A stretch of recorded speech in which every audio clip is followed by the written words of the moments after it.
I think maybe the first question with regards to the reasons why we issued a tender and that tender was then unresponsive. The major causes is that we undertook 3 procurement attempts as the department, and it was done through procurement processes relating to the enterprise and services parts. The procurement processes were unsuccessful due to one instances where that was the first time where we issued tender and responses responded. The second issue was that instances where submitted needs were found unresponsive or non-compliant when we do our evaluation processes. That was the second issue. And the third issue was the misalignment between traditional enterprise, bus services offerings, and the departments involving healthcare and digital transformation requirements. So when we look at those requirements, there's that misalignment in the tender that we've issued. So during the period as the development, what we have done, we have reviewed the procurement process and reviewed the specification so that it can then be clear with what will then be issued as the department. We are in the process of reissuing this particular tender with the understanding that the revised procurement processes will then be clearly understood. And in addition to that, what we have decided as a department also is to do a briefing session so that before the service providers response, we then explain in detail in terms of reference, and we explain in detail what are the requirements in terms of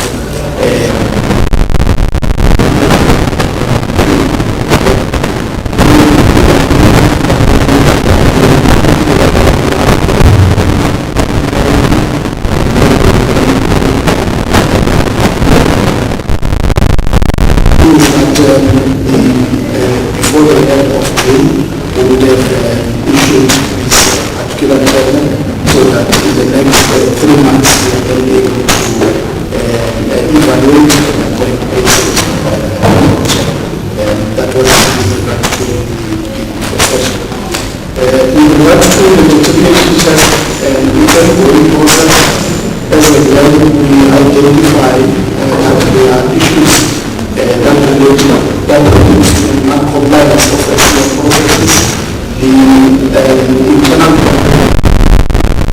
office of the chief risk officer, they then do conduct this determination test to ensure that to determine as to whether they are people that will be held accountable and what action or steps that will be taken with regard to that. We want to indicate that we want to conclude all the outstanding determinations by the end of June, so that we then have a report in the determination test at the time.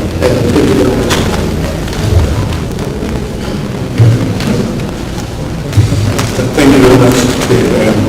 Thank you for the question, but I wanted to make a follow-up on you answered the question in itself, but the issue was what are the root causes? I understand that the question is basically my questions. Those who are supposed to respond not understand exactly what the requirement is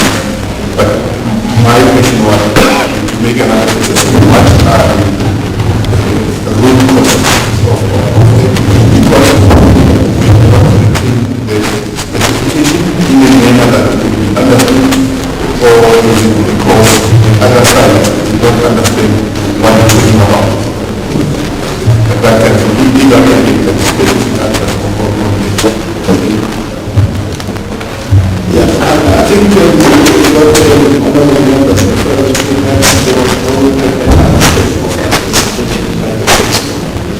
that is why we are there.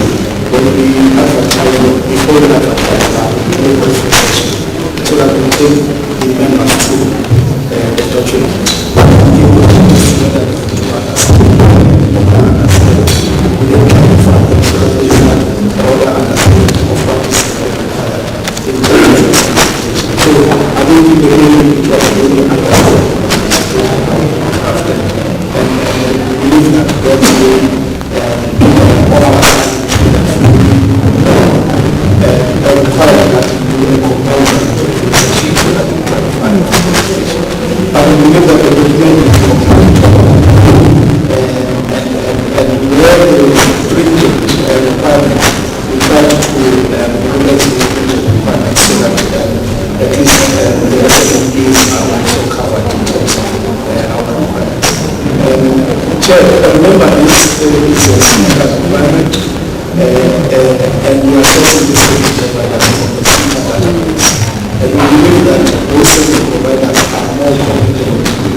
definitely on the service providers.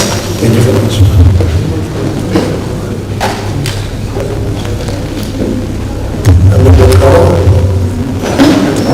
Thank you, Chairperson.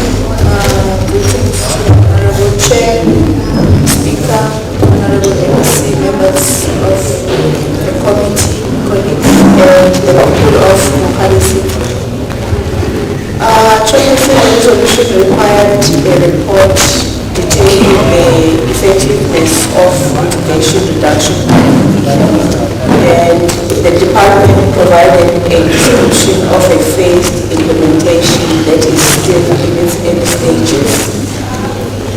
The department has not provided the committee with any data or evidence such as a reduction in the rate of claims or improved compliance scores in the identified high-risk hospitals as a measure to prove that the plan is achieving its objective of increasing financial. So the follow-up question to the department is to provide the committee with an adequate response that indicates the effectiveness of the mitigation reduction plan. And my second question, Chair, would be on the revenue improvement plan. Can the department provide the specific annual revenue collection targets set for the previous financial year and a breakdown of the total outstanding debts owed by the services and the road accident fund despite the recent stakeholder engagements? Thank you, Chair.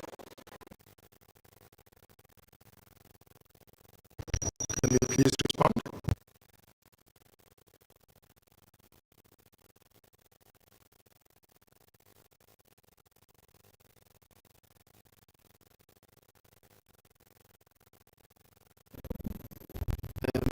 Yeah, thank you very much, Chair.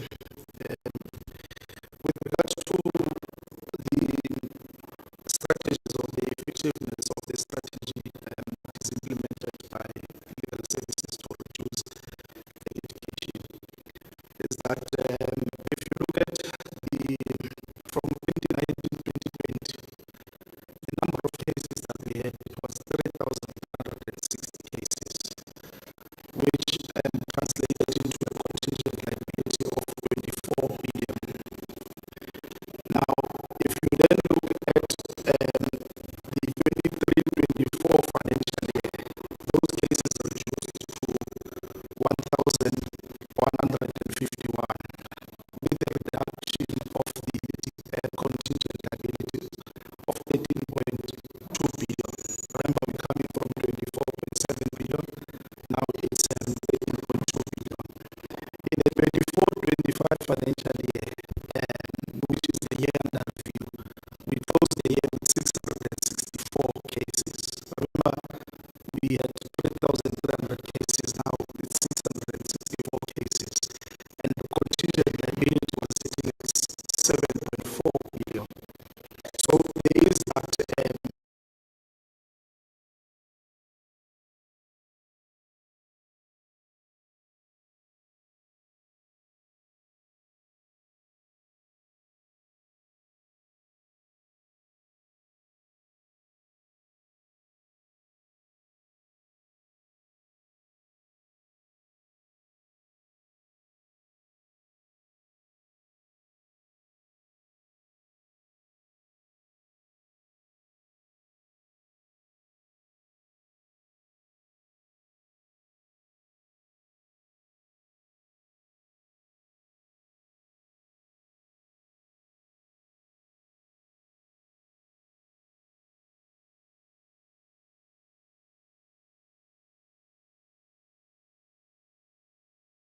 process. This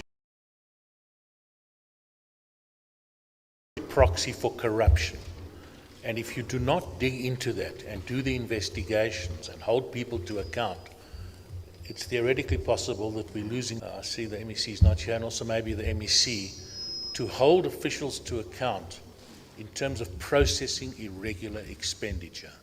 It's something that people have to be held accountable. Thank you, Chair. Thank you very much, Chair. Chair, we have acknowledged that the one part of the consequence management, and once that comes out, it will clearly then indicate what were, if there were lapses of internal control, and if there were officials that were specifically responsible. That's their historical ones. And as soon as that's done and approved, those officials will then immediately be subjected to consequence management, Chair. The determination test is never recurrence of those, and then at least there is evidence. So officials can't say there's no evidence, hence we can't take consequence management. So the determination test is really a test to ensure. And when you're saying you will also be looking at where there have been gaps for you to be able to strengthen and to fill those gaps so that you don't have a recurrence. You know, that's good news to my ears. And when you look at the amount of money, through the condemnation process, of course, we'll see whether there has been corruption or not. Of service delivery. And when you look at not understanding perhaps what accounting terminology is, when you look at it, you say 5 billion or whatever gone on wasteful expenditure and irregular expenditure. Live experience of our people, and we eradicate that from our from the scrutiny, or should I say, as highlighted as an area of and improve service delivery to our people. Member Kunene, you have another question to put? No, thank you, Chair. Quite happy that the department has implemented a system to monitor and prioritize payments to small, medium, and micro enterprises, impact on their functionality and sustainability. I'm also happy that the department prioritizes the settlement of invoices within 30 days and as where feasible, and that all SMEs related payment queries are accorded priority status to facilitate time resolution. Department, in line with the question that we asked them, has not provided us with a detailed analysis to understand the broader operational consequences of its historical payment performance on small business. Give us a report that details how the formal monitoring mechanisms that capture feedback directly from the affected small companies. Thank you, Chair. Thank you. Can we have a response, please? Accruals is part of its current budget as well. You will then find that the mitigation strategy that the department implemented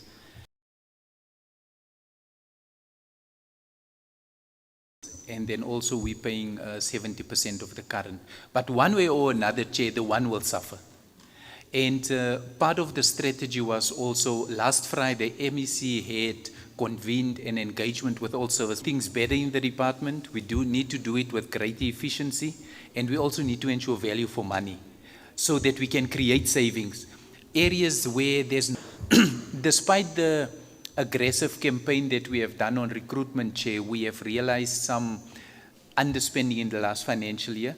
And knowing that infrastructure service delivery is critical, we have a facility that will be a serious indictment for the department. So those are our priorities. But Chair, it's going to be a longer term process, and say we have made a 10% improvement, but the portfolio committee could ask why. But that's precisely because we still need to service current invoices, and we need to bring that. We can provide you with the outcomes of the discussions that we had on Friday as well. But definitely SMMEs feel that if the department do not pay, we will be the responsible for the demand. Go for it. Yeah, no, I'm happy, Chair, and I've seen the MEC having lots of meetings with service providers, which is, I think, was a good intervention. Wastage corruption, and all inefficiencies are really dealt with. MEC paid, but as I've indicated, just to repeat again, HOD and MEC, it's important that we spend what we can afford to pay. That where there is wastage, corruption, it must be without any fear dealt with. Because sometimes some of these monies that we get to lose, money, we must do everything to stop those things so that we can afford to pay service providers. Because I'm sure if you can do a detailed, deep analysis, you may find that some of this money is just leaking. Thank you very much, Chair. Ki dumedise community ya Azaadville, the councillors, the MEC, HOD and officials. Chair, I want to welcome some deal with the invoices that are supposed to be paid within, 30 days. And we have realized that there would be, and we never received any responses. And there are allegations that, the officials would only pay certain companies. Corruption must be investigated within the department. Just to move on to my question, MEC, the committee is not happy with the responses when you were responding to the question, but measurable results are missing. Hence now we do have a follow-up question. The committee noted that the department's response only focused on the processes, therefore, rather than the results. So can the department provide the committee with proof of how many contracts are now awarded on time, because we want to get the need decreased? So we want to know how much has the procurement process outside valid contracts have actually decreased. Thanks, Chair. No, thank you very much, Chair. But just to indicate, in the contracts that were awarded in the 24-25 financial year, we awarded 23 contracts on time.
The process.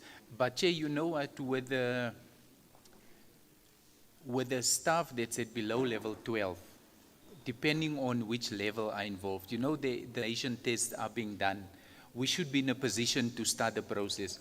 But Chair, we already knew when we did our risk management approach, supply chain management officials to go into the same system and try to do something what they've done in the past, Chair. So, because concurrently as we finalize the test, Chair, also consequence management, we know there is a few outstanding matters from previous years. We also want to make sure that we strengthen that capacity. Consequence management, because if you look in the past, that's the area that some of the cases has been stuck. And one of the primary reasons why Treasury would not condone that we can come back with what would be the nature of the officials, the nature of the findings, and the processes that we will be undertaking. Yeah, thank you, Dr. Buckley. You see, because of the time delay, we're asking questions that and we will conclusion there by the end of November. So we appreciate that. Member Kaba? Thank you, Chair. For fruitless and wasteful expenditure. So the follow-up question is for the committee to provide with the details on the status of the. And the second question is for the department to provide a specific breakdown of the 1.1 billion a year and explain why new irregular expenditure continues to be generated despite the enhanced controls previously reported to the committee. Thank you. You'll see that there's a decline in terms of the irregular expenditure that we are reporting on, or the irregular expenditure that has been realized by the institution. In 25-26 financial year, the irregular expenditure that we've realized, it's 383 million. So there's that reduction. Basically because it's because of the awarding of the contracts. As and when we award the contracts, then you'll see the reduction of the irregular expenditure. Regular expenditure that we realized in the current financial year, it's mainly on the consignment stock because to be finalized. So that's why we then recorded irregular expenditure on that consignment stock, but making sure that we comply with the regulations, SCM regulations, Chair. We'll continue to maintain, and we believe that in this current funding as in terms of the regular expenditure. Thank you. Chair, just in addition to what the CFO has indicated, Chair, on wasteful and fruitless expenditure, the amount of, I think it's 82.9 million, I've already approved that based on the submission that was made, and primarily those area development, we have overcommitted on that. There were a number of emergencies, contracts that have not been completed as such, and then there were also some historical transactions in that regard. So mostly it is. Department provide sufficient evidence to bring the committee into confidence that the reported control enhancements are effective and that consequence management are being properly enforced. This information is very necessary to enable the committee to exercise effective oversight. Thank you. Regular expenditure is reduced to some extent. I mean, that's a positive thing. But I think everybody here is aware, and I'm assuming that the MEC is as well, that the cumulative balance of irregular, right? And this is massive, obviously, and as a result of poor financial management, supply chain deviations, and weak consequence management over many, many years. And it's all very well focusing on the current irregular expenditure, but unless you start focusing on and digging into this historical expenditure, the department will continuously be questioned in terms of the quality of its financial management. I think Honourable Member is correct. We are really concerned about the historical balances. So the process that we have done, we've also engaged Provincial Treasurer to look at each and every one. What we have realized, some of the transactions, they shouldn't have been disclosed as irregular expenditure, such as transactions that are related to SIU.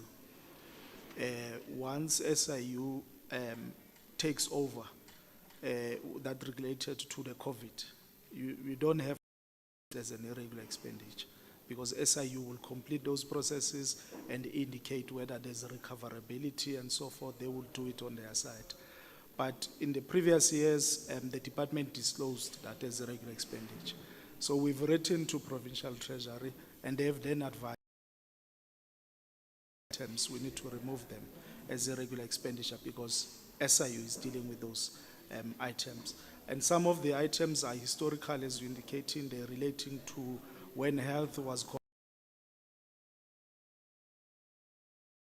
We look at those transactions as to really, do they still need to be disclosed as a regular expenditure or not?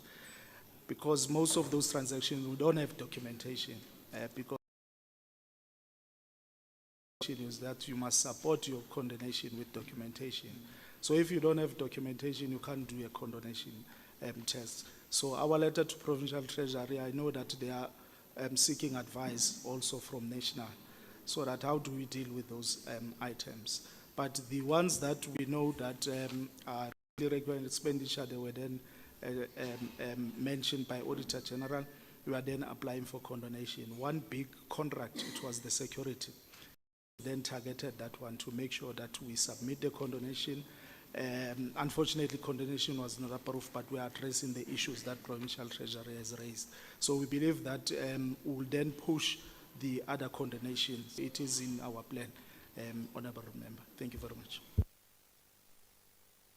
Thank you so much for that response. Honourable Shnuman.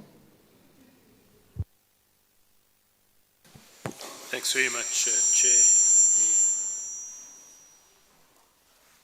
Thank you very much, and let me also firstly take this opportunity of greeting everybody. And Eid Mubarak to those who are celebrating Eid. Chair, I've got two questions. I'm not sure if you want me to ask both, one after the other. Chair? I've got two questions. Do you want me to ask both? Okay. So, thanks very much for the opportunity. It's been submitted to the department where it had requested that the department should be implementing quarterly audits to reconcile patient files and financial records, or giving us a sense of procedures, not necessarily giving us the real detail that we wanted. So in that regard, I want which that are being scheduled for the first two quarterly reconciliation audits for the 26-27 financial year. And in addition, we would want to have specified to us which are the units that are responsible for conducting this cross-verification between the patient master. The second area that I am planning, I'd want to focus on, deals with the resolution that we had forwarded to entities are accompanied by complete supporting documentation demonstrating that the funds are applied for their intended purposes. That's the crucial thing for us. Are these funds being used? So I would then want to pose the following question, and that would be as follows, that as a committee we are requesting that a detailed report and verifiable documentation confirming that the funds that were transferred are indeed used for their intended purposes. Thanks very much. Can we have a response, please?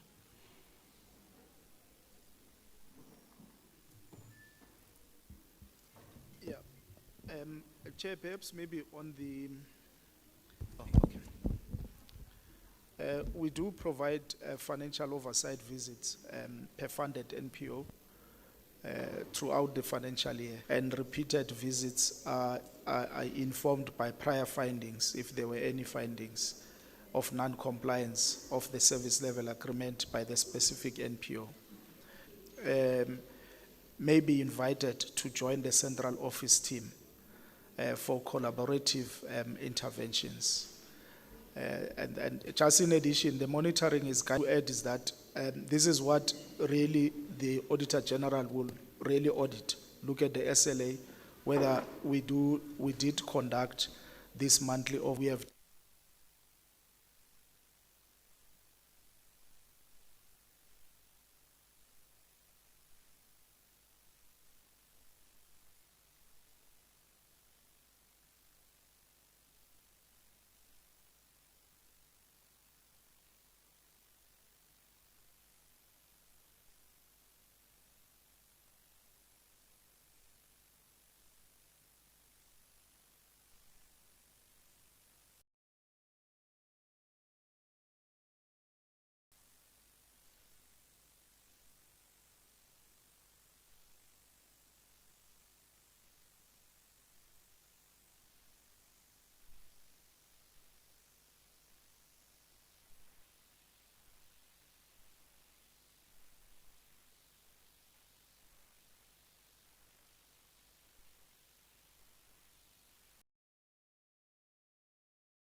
Yeah, the actual recovery of committed overtime, it's sitting at 1 million.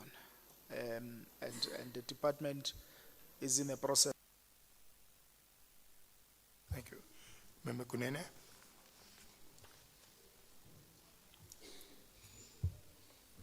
The response that I was given on the asset verification process.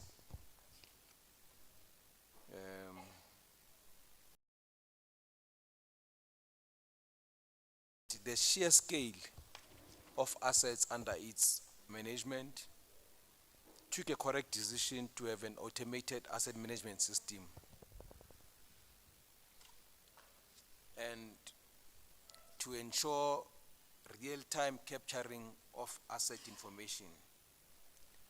And we had requested a report, update report, by the 27th of February 2026. In response, after we asked for this report, you gave us a very detailed report which showed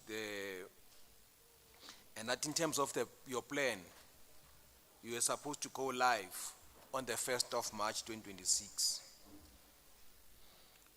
Having received a response, project plan, to make sure that you go live by the deadline of 1st March 2026, and you gave us a detailed report, clearly behind schedule.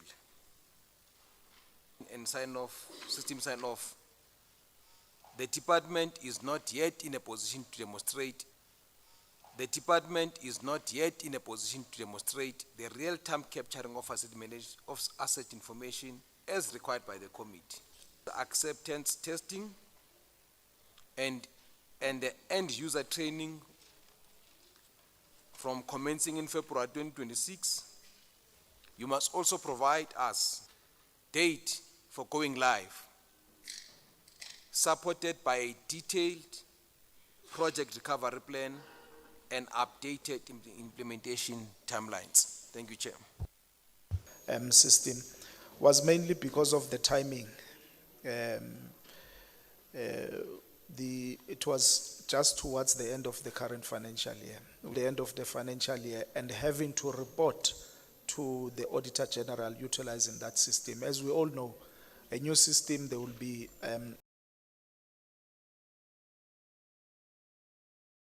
so we did not want to extend that risk during the reporting phase.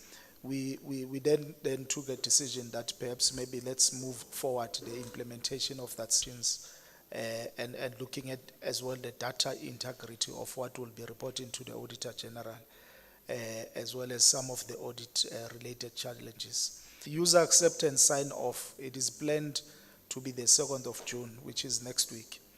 And the training of all users is also planned between the 2nd of June and the 12th of June. Meet the manual asset register to the Auditor General, which we are submitting on Friday tomorrow. And this process will then affect the current financial year when we report during the audit process, Chair. Thank you very much. No, thank you, Chair. We hope that finally you will go live as promised. And so this question is not necessarily linked to asset management at all. We note on the issues of a comprehensive monitoring and evaluation of programs funded by human resource training and statutory human resource grants. And then we request a report by the 27th of February as the committee. So the department's response regarding the monitoring and evaluation of human resource training and statutory grants is partially established administrative controls while lacking evidence of the effectiveness of these measures on actual program outcomes. Costs with approved business plans and detect discrepancies such as ghost employees. Furthermore, we know that a standardized tracking template has been instrumental in identifying struggling institutions and triggering review meetings between HR and finance. skills plans, and actual training reports to the SETA. Your response as department focuses primarily on inputs, these grants. We therefore have a follow-up question that you must provide a response that details the effectiveness of measures input. We also want the outcomes. Thank you. Thank you. Can we have a response? Chair, thank you very much. Chair, we must say that all these reports are signed off and it's verified at head office. And where we have that verification process as head office from national, that you have not implemented the grant and the grant objectives effectively. So that process has really helped. We know that some of the institutions, they do complain, Chair, because you need to ensure full compliance with the grant. Because when a grant is issued, there are specific grant regulations that you need to comply. And the very uniform implementation across the institutions, hence the importance of this tracking tool, Chair. And we have seen that reports are now submitted timely. So those are working fairly well. And Chair, there's also, as we proceed with the grant, our engagements with CETAs, bringing in external expertise where it's funded from the various CETAs as well. So as a department, we will not have that funds to fully operationalize the ideal organizational structure. So where we have some of our entities, skills development entities such as the Health and Welfare CETA, to Chair, I think the emphasis CO, not CO man, HOD, trying to satisfy the grant conditions and working hard to ensure that everybody complies with the requirements. As the committee, we felt that is the impact that your programs has on the health outcomes. Because finally, it's what the people who this training is, the clinicians and the administrative side, so that they can provide a better service to our people. So if you don't look at the outcomes, you may, if the experience that they get there does not benefit from the amount of money that National Treasury, the National Department of Health gives to it will be a wasted effort. So we'd really want you to focus on the effectiveness and the impact on the outcomes, so that you're not just looking at the outputs to say who use the health services. So we want to emphasize that issue, so that you don't lose sight of what is really important. Thank you, Member Konene. Let me side, Gauteng, that's Ms. Mariette Heffer, who's the Senior Audit Manager for Health. Can you please raise your hand so that people can see you? Thank you. And with Ms. Kolisa Nododa, she is from Gauteng Provincial Treasury, and she's also in attendance. So you see people's business that we deal with, it's your money that we are accounting for. And we want to see not just outcomes, but impact. And that impact is better service delivery. Auditor General's Office. Can we give them a round of applause, please? And welcome. Thank you. Member Fuchs? Now, maybe they can just give us a high-level view, a status view, a view of the status of the specific 21 pending labour cases by category of offence, and clarify the total monetary value of the 108 NPO contracts currently under forensic investigation. Response, please.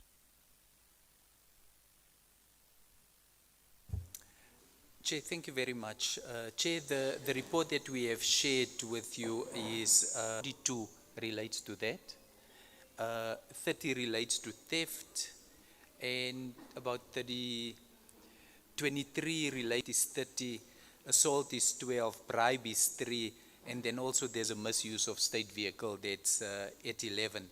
So that is currently, I'm just trying to check, Chair. I don't think the amount is ascertained at this stage, but the detailed breakdown of that pending labor case.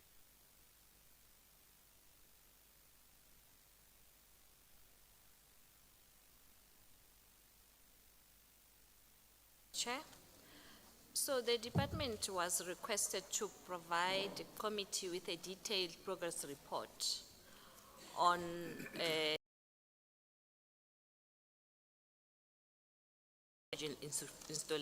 installations across the CHCs and hospitals, including expected completion dates and mitigations that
Chair, I think what we did, we then provided the details of the revised budget as per the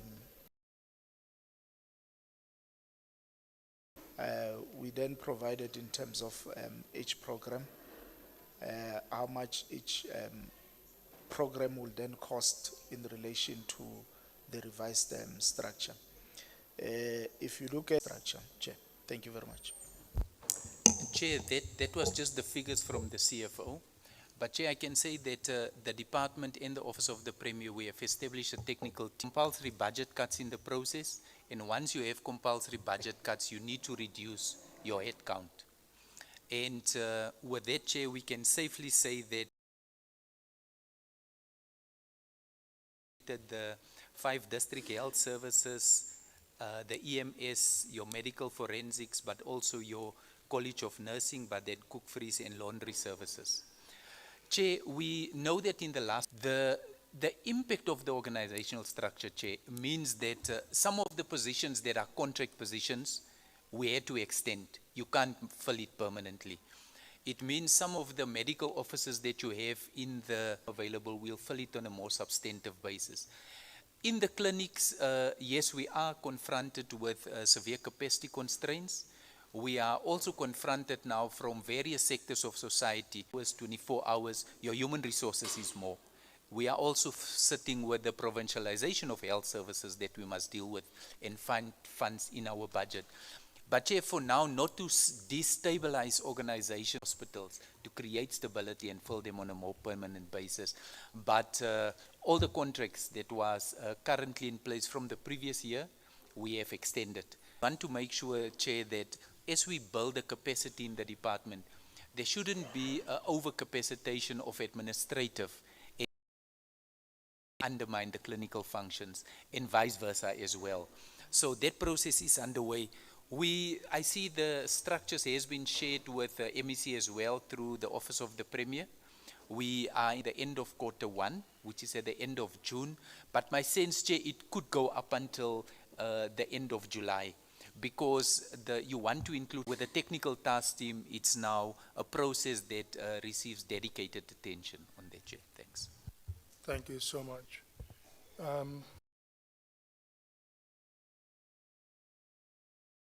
Treasury, any questions, remarks, comments? Thank you, Chair. I think I just want to indicate with the issue of asset verification.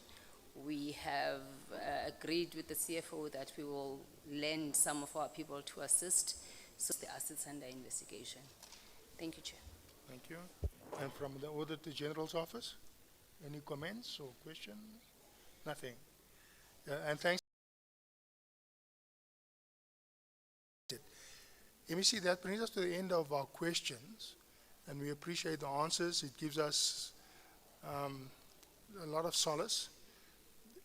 We see that there is light at the end of the tunnel and debate. Can you just, perhaps, MEC, give us just a brief as a committee? We're concerned about the report that we had seen recently with the public protector might take it to the Auditor General. Can you give us just, where we are at, just a synopsis, please, just for information purposes? Yeah, thank you very much, Chair, and good morning.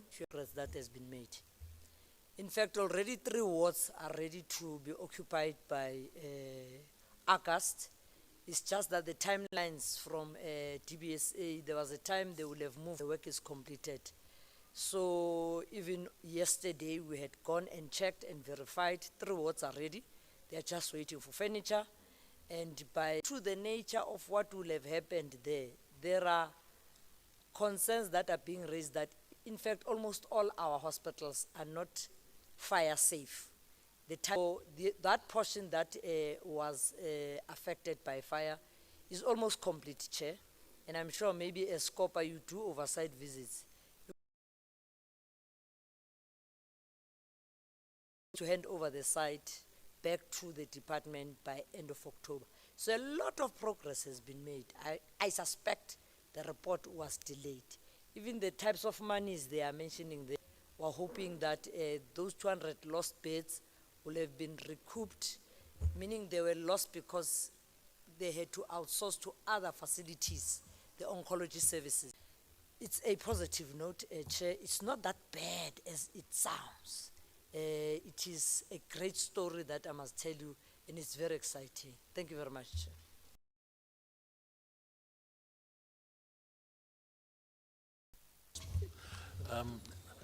Chair, thank you very much. This is really for the newly appointed MEC of HELP. There are certain dynamics which you may or may not be aware of. I think you know this, MEC, is that there's simply insufficient budget for maintenance. Okay, and if we ignore that, if you ignore that, you are setting up the department for. But that certainly is a very important issue you need to evaluate. The second issue, which has been an issue in terms of the relationship between health infrastructure and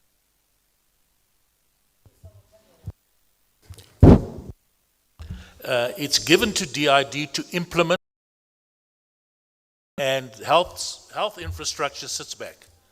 No role to play. We've had these discussions before over many years, MEC. If health infrastructure project progresses, health infrastructure needs to be involved in terms of monitoring. At the end of the day, you are the client. You are the customer approach, Chair. When it comes to health infrastructure, we're going to fail. Thank you. Thank you, Member Fuchs. Member Kunene? Commend you that you have got into the department running. I mean, we observe, we see you, and else do. HOD has a direct impact on our people. And these are our mothers, our cousins, our friends, our brothers. So, to be better functioning, and we are confident that as SCOPA, when we call you here, it will not be because the department is doing something really up the good work.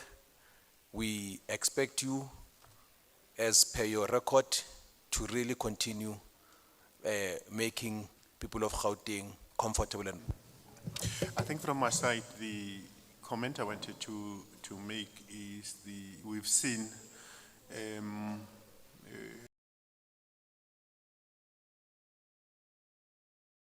for the audit outcomes of the department. We know that this has been a challenge for many years. In our minds would be, how then do we sustain those audit outcomes? And it is my plea that MEC, you've got to ensure that there is no regress in those particular audit outcome. We would be happy one day when the department would say to us, we've got a clean, but it was a mountain to climb insofar as the improvement of audit outcomes are concerned, and we were able to achieve that. So we really want to encourage that we shouldn't see any... And the rest of your team, thank you for participating. We do have a question and answer session later on for the community, if you do so that they're able to hear what the issues are. You okay? On that note, MEC Faith Mazibuku, my favorite.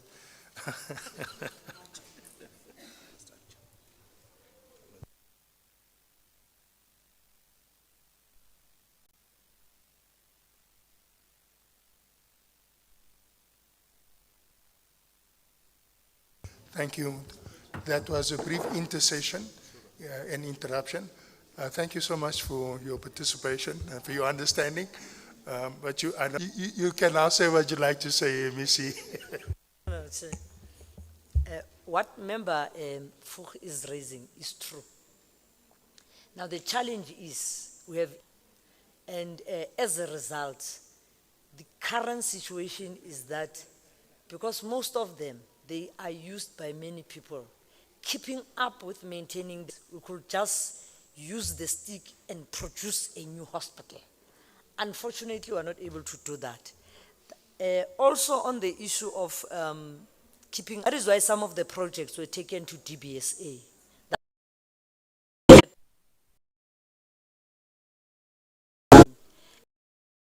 To finish off, we note what Member Kunene is actually raising, and setting aside the budget money, Member Fox, we take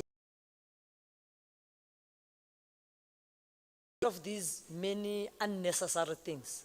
They must ring-fence money for maintenance so that then our hospitals are maintained. Member Kumalo, achieving a clean audit is possible. It just people will find themselves working and watch the space, even to the HE. Clean audit is coming. And I go to say those. Thank you, MEC. Please, we're gonna, as a committee, just have a 5-minute body break. Please, the rest, you're gonna have your time where you're gonna be able to raise your issues with us, as promised in my introduction. Thank you so much, MEC.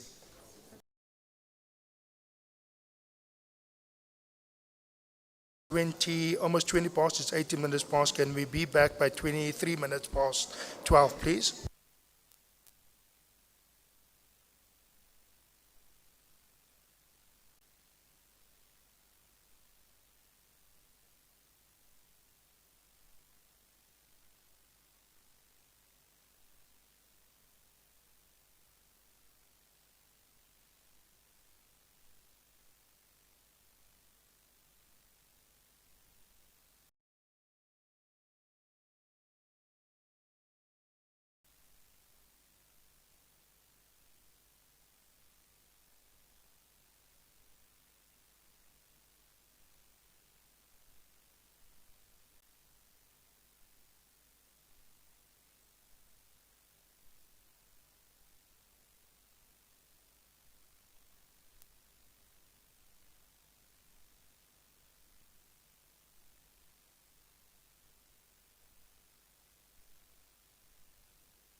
we're the two legs that takes us forward as government and as a country.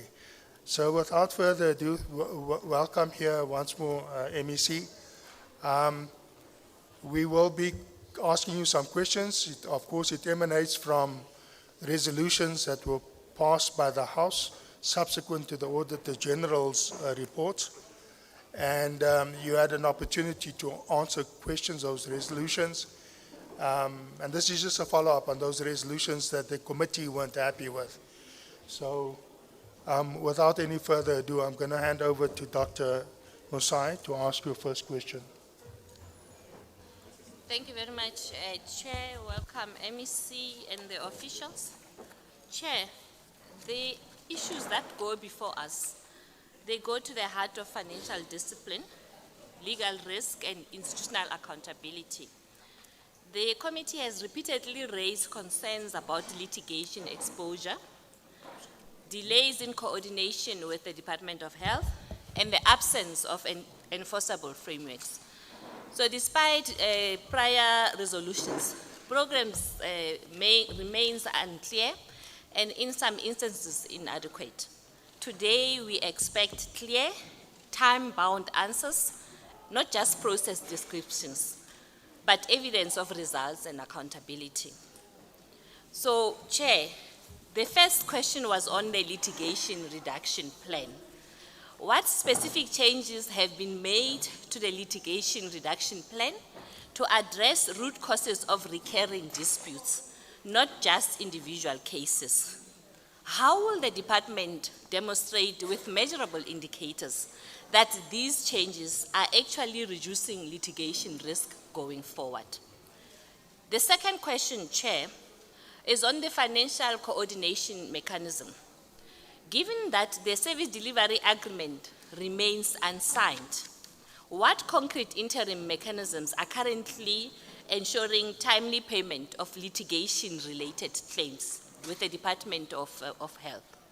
And by when will the SDA be finalized, signed, and fully operational, with clear accountability between the two departments?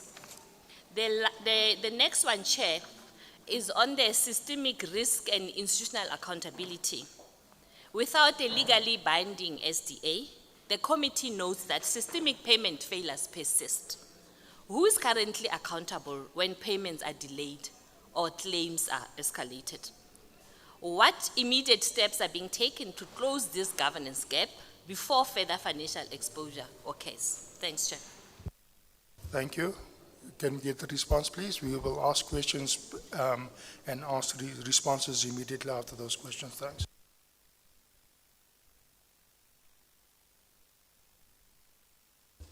Chair, do we reply? Yes, please. Okay, yes. No, thank you very much, Chair. I think I should start by greeting you and greet all the honorable members and appreciate the opportunity and your warm welcoming remarks, Chair. We really appreciate the remarks you have made in welcoming us. And just to agree with you that it is important to work together to integrate and to coordinate far much better. But let me also greet everybody who's here.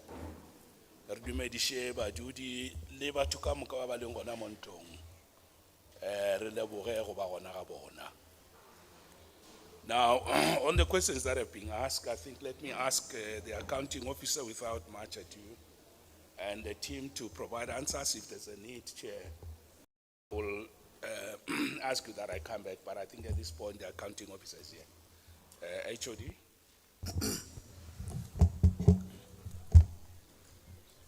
Good afternoon, Chair. Good afternoon, honorable members. Afternoon, MEC. Afternoon, attendees. My name is Rufus Mutlana, the head of department of the Department of Infrastructure. And indeed, the questions which have been posed in this particular gathering by the honorable member are familiar to us, and it's a work in progress from the department. I want to start with the first one, which is an overarching challenge between us and the Department of Health, including the execution of the projects which we are doing or we used to do with the Department of Health, or for the Department of Health, is the issue of the service delivery agreement. The service delivery agreement between the two departments is non-existent or has expired. What we have started doing since the beginning of this particular financial year, in fact, even emanating from the last part of the last financial year, is to draft a service level agreement which is agreeable between the two departments, Health and DID, so that we can hold each other accountable. As we speak, Chairperson, the two MECs met at least last week in terms of endorsing the process which we have started of developing the service delivery agreement. And as we speak, we've got a draft service delivery agreement. This morning, I signed a letter to HOD of Health, indicating some of the outstanding matters which the technical teams were to be apprised on, in particular the issue of legal prescripts, which needs to inform the service delivery agreement, in particular relating to matters of maintenance and OHS. Therefore, where I'm sitting, I hope HOD of Health is here, we should be able to finalize the service level agreement in the next month, but I want to even do it earlier because without the service level agreement, which is signed by both parties, it will be difficult to have a framework within which we work. At the moment, when we come to the issues of litigation on health projects, the people who litigate, they litigate us as DID, as the implementing agent of the Department of Health. Therefore, all litigation papers come to us. We need to deal with them and ensure that if it's an issue of payment, fast-track payment, etc., sometimes payments are late. Therefore, the people who litigate us also demand interest in that regard. We are on a process, Chairperson, to reduce litigation cases. And I must upfront, as we included in our documentation, acknowledge the role of Treasury in the last financial year, even before my arrival in the department. The Treasury, through the budget process, managed to give the Department of DID additional money to ensure that they clear the backlog of the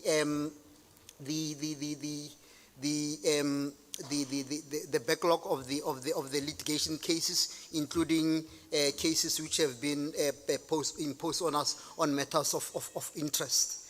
Over and above the payment we got from Treasury to clear backlog of litigation, in particular health-related cases, we've got a system or a strategy or turnaround strategy in the department. And one of the legs is the issue of a governance lab. Infrastructure governance lab. Infrastructure governance lab comes in where we are saying to ourselves, and we've got a professional legal team, a firm in that particular governance lab, which looks at all the cases which are taken against the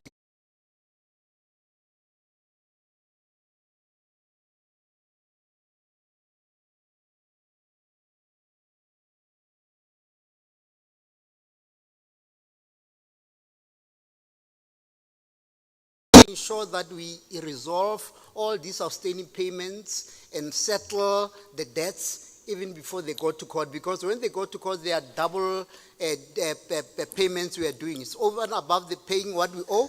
We also pay legal fees, and in some cases, we also pay interest. So that is as far as litigation. But litigation is not only, Chairperson, through you a historical matter. It's also a matter which we need to, on an ongoing basis, deal with and avoid. And how do we avoid it? One of the ways of avoiding is to ensure that we comply with the prescripts of managing infrastructure projects. And in doing so, the department has introduced a turnaround strategy, and that turnaround strategy has got some of the legs which compel the department to comply with what we call project readiness mix.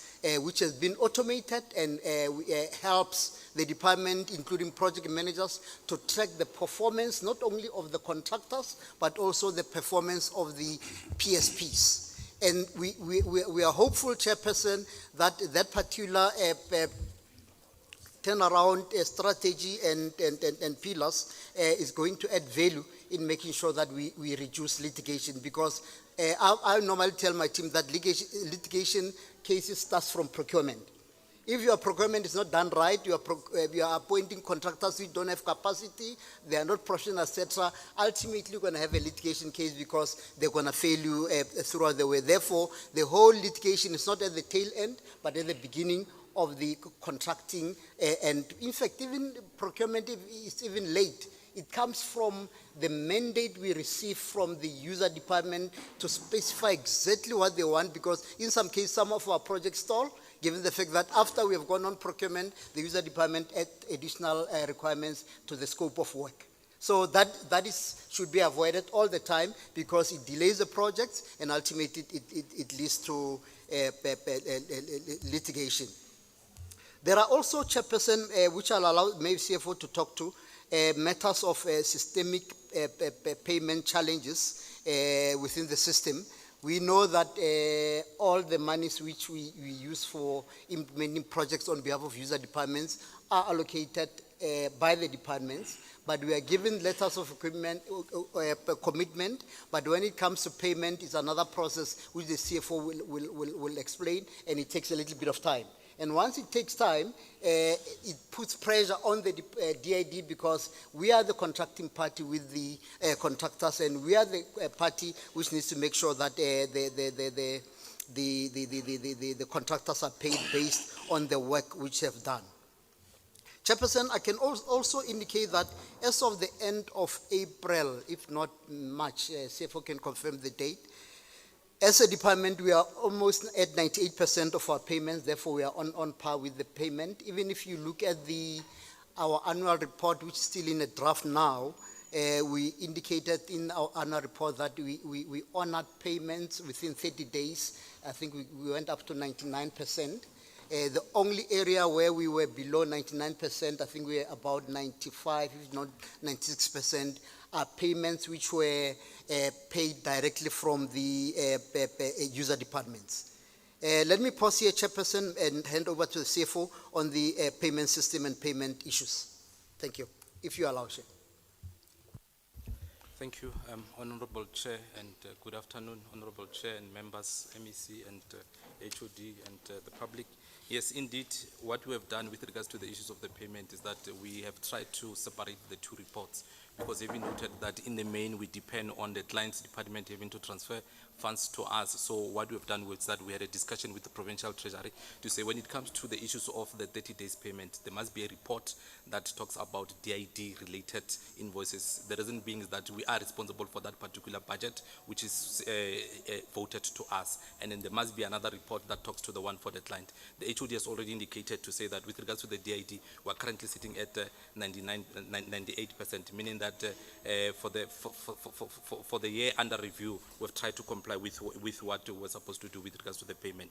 And then with regards to the client, that's where we're having a challenge.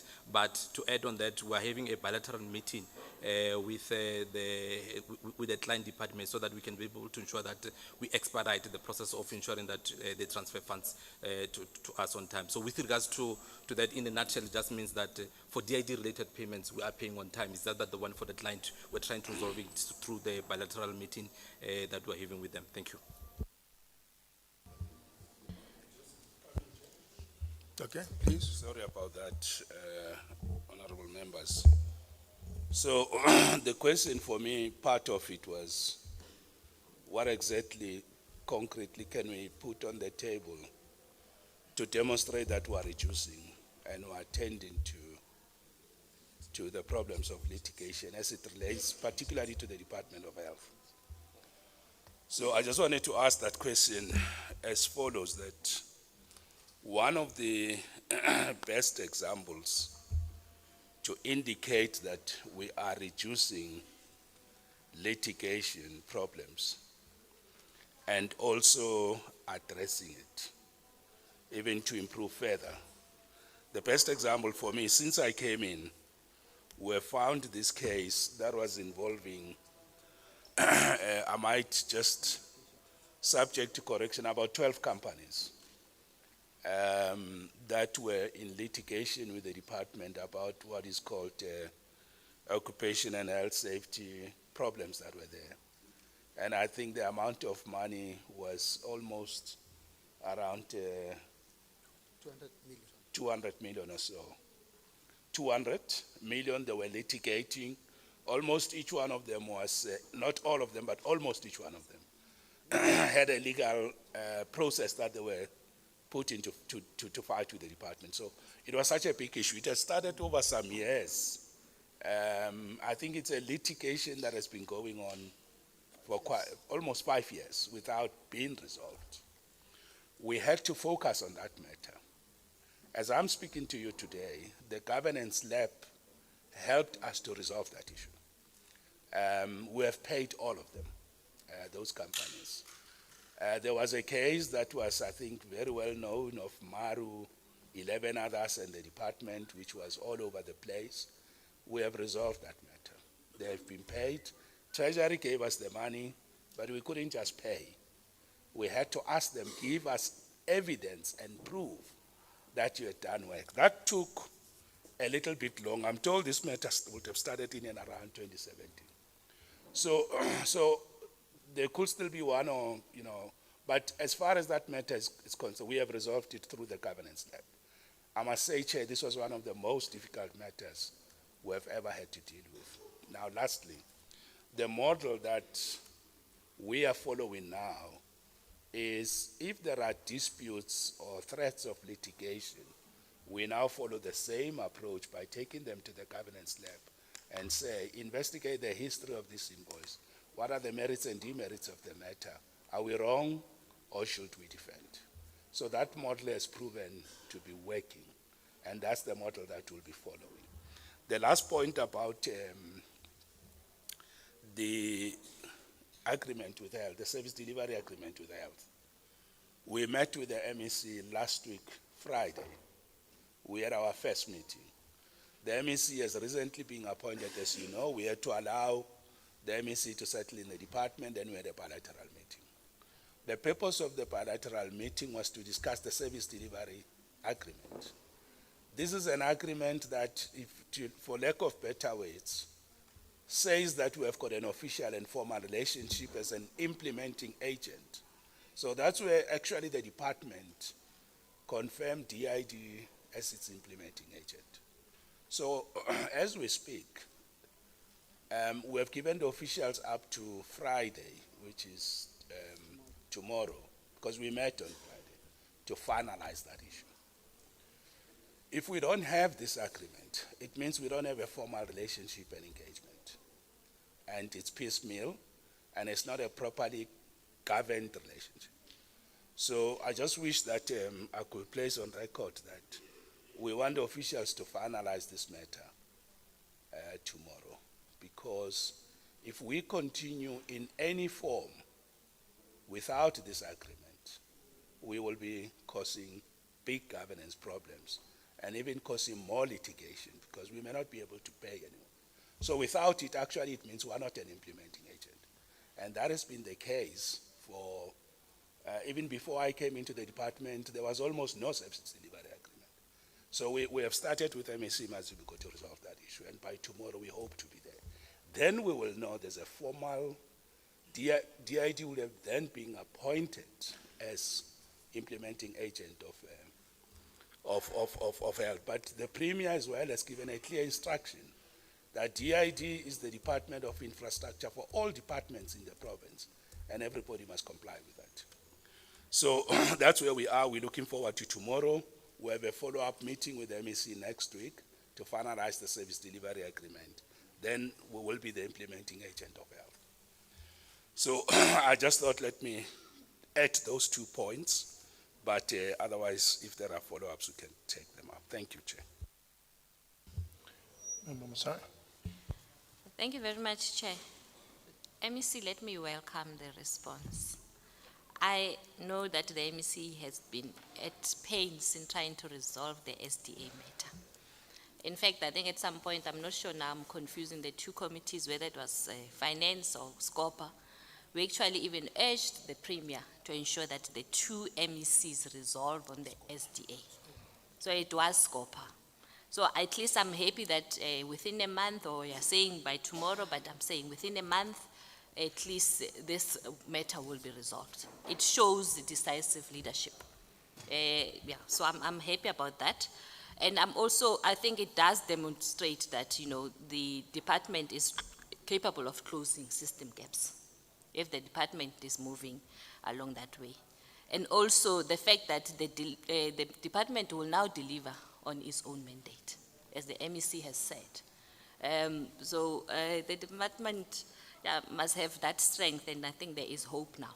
I'm happy with that. So the intention of the committee is that next time when the department comes, we want to see evidence of that implementation and that the matter is resolved. Thank you.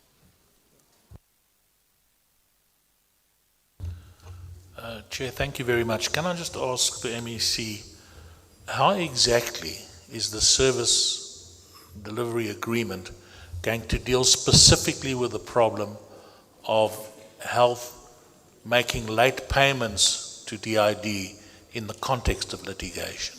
How is the SDA going to help you with that specific issue? Because you'll know, MEC, over a long time, we've spoken about different mechanisms in order to ensure that one doesn't have to wait for a long time for the client department to pay you.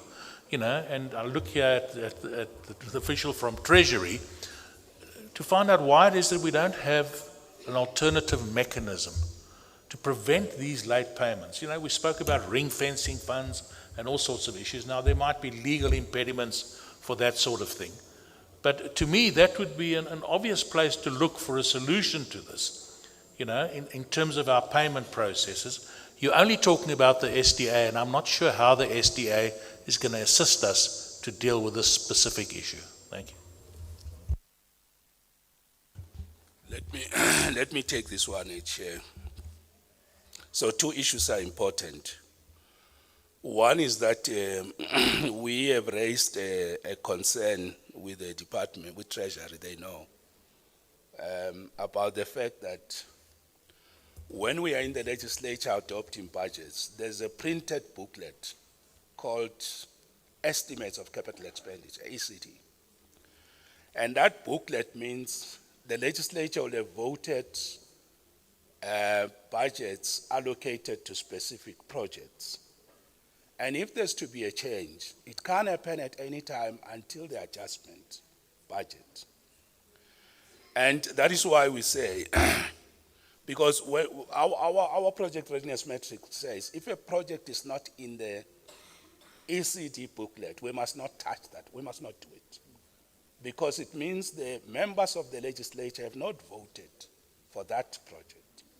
But I think over time what we have seen is, in between, departments tend to reprioritize, and often without proper consultation with us. And then we realize that monies have shifted and moved. Contractors are on site, they are working, or engineering firms are doing planning and design. So we were a bit, let me say, since I came in, I've said to the officials, look, whilst this is a problem, but because we are not efficient, our systems are not working. Departments are worried that if they don't move money around, they could sit with huge sums of under expenditure, and that will cause problems. So what we have said was, let us sort out our house. And once we have sorted it out, we approach Treasury to say, here are our systems, here is where we are. Please, let's work together to deal with that issue. So to direct answer to you is, we will talk to Treasury to make sure that there are no movements of funds that have not been done in a manner that to us constitute proper consultation. Adjustment budget, even that booklet in September, October, it get adjusted. So that matter, I can tell you that from where I am sitting, we have not yet tightened it up, because we were still making sure that our house is in order. So to that extent, I can assure you, we will engage Treasury, we'll put protocols in place to address that issue. But in principle, no official, whether it's HOD should be moving monies except changing that booklet in a transparent, open way all of us can see, and in a manner that is a product of consultation. So it's a matter that we are sorting out. Lastly, the SDA. The SDA is, in my view, and subject to a technical clarity of that, is what constitutes a formal relationship of an implementing agent and a client department. It also helps exactly with regulating those type of issues about payments, movement of money, and all that. So when we don't have an service delivery agreement in place, it means we are not the implementing agent. So the point I made to SCOPA in the last session, and I want to make the same point again, was that it will be very difficult to go to client departments and even Treasury and make certain requests when we have not tightened up our space. So we are coming before you now to say, once we have the service delivery agreement, we will engage Treasury and the MEC and the team that where there's to be a change in allocation, let us deal with it and regulate it properly in that document, so that we are not plunged into having service providers and then the client department move and change the money. Then we can't pay. Then we go to litigation. Projects get delayed. By the time you go back to sites, even some of the vulnerable material equipment has changed, huge cost and big problem. So we need the discipline of that, but DID mustn't cause departments to underspend and return money back to Treasury. So it's a mutual matter that we need to sort out. So we will sort it out here. Thanks. Okay. Member Kunene, follow. Yeah, thank you, Chair. I think we accept that the issue of the payment protocols and issues of managing litigation are supposed to be embedded in the service delivery agreement, which we have been given assurity by the MEC. It's a pity that the MEC for Health is out, because Chair, I would have asked them, both of them, to commit here today that SDA will be signed as quick as it has been committed by the HOD and also confirmed by the MEC. Because I think all of us accept that without this agreement being signed, a lot of things are left loosely, and it's affecting a whole range of issues which will remain unresolved until the signing of this agreement. So I want to urge that once the SDA is signed in a few days, as we have been promised, can the department provide the committee within a reasonable time after the SDA is signed a detailed implementation plan and timeline for the rollout of the interdepartmental payment protocols?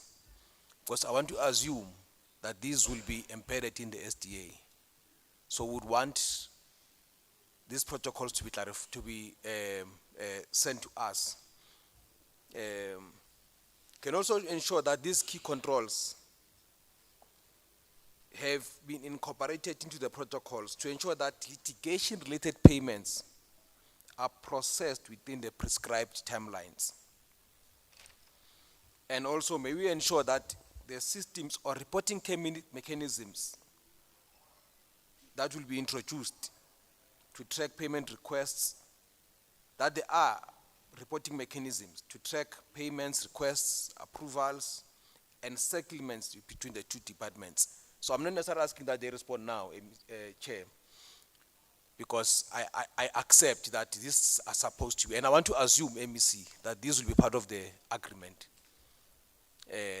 That once that agreement is signed, can we get a report? I would say within 2 weeks of the signed agreement. So it means within because what you have said, HOD, little sala next week again, MEC, last sala next week. So it means before end of June, can we get this report, Chair? so that we satisfy ourselves that first, these have been properly incorporated in the SDA.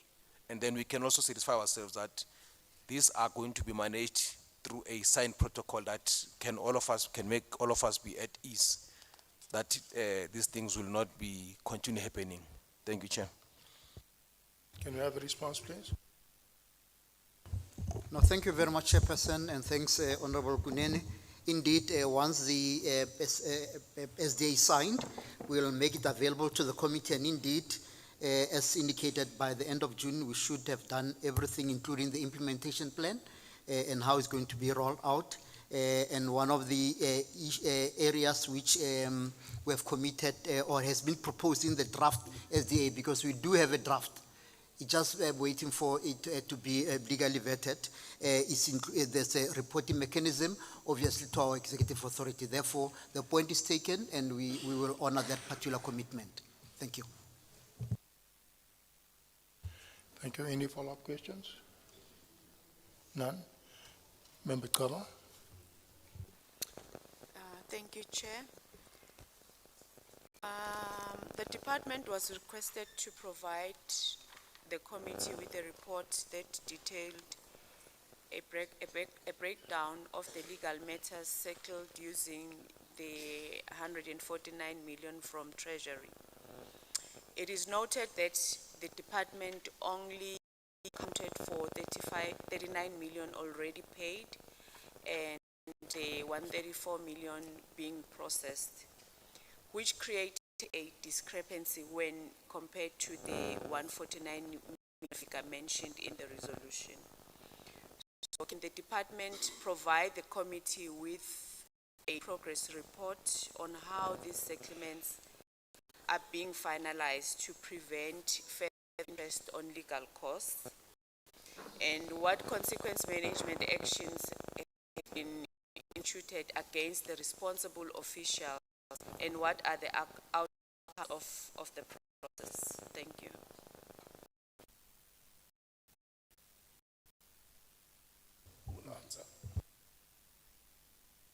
Thanks, MEC. Yes, indeed, we were given an amount of 149, and then we managed to pay the amount that we get. The remaining balance could not be processed, and one of the issues is that there was an issue to the city compliance.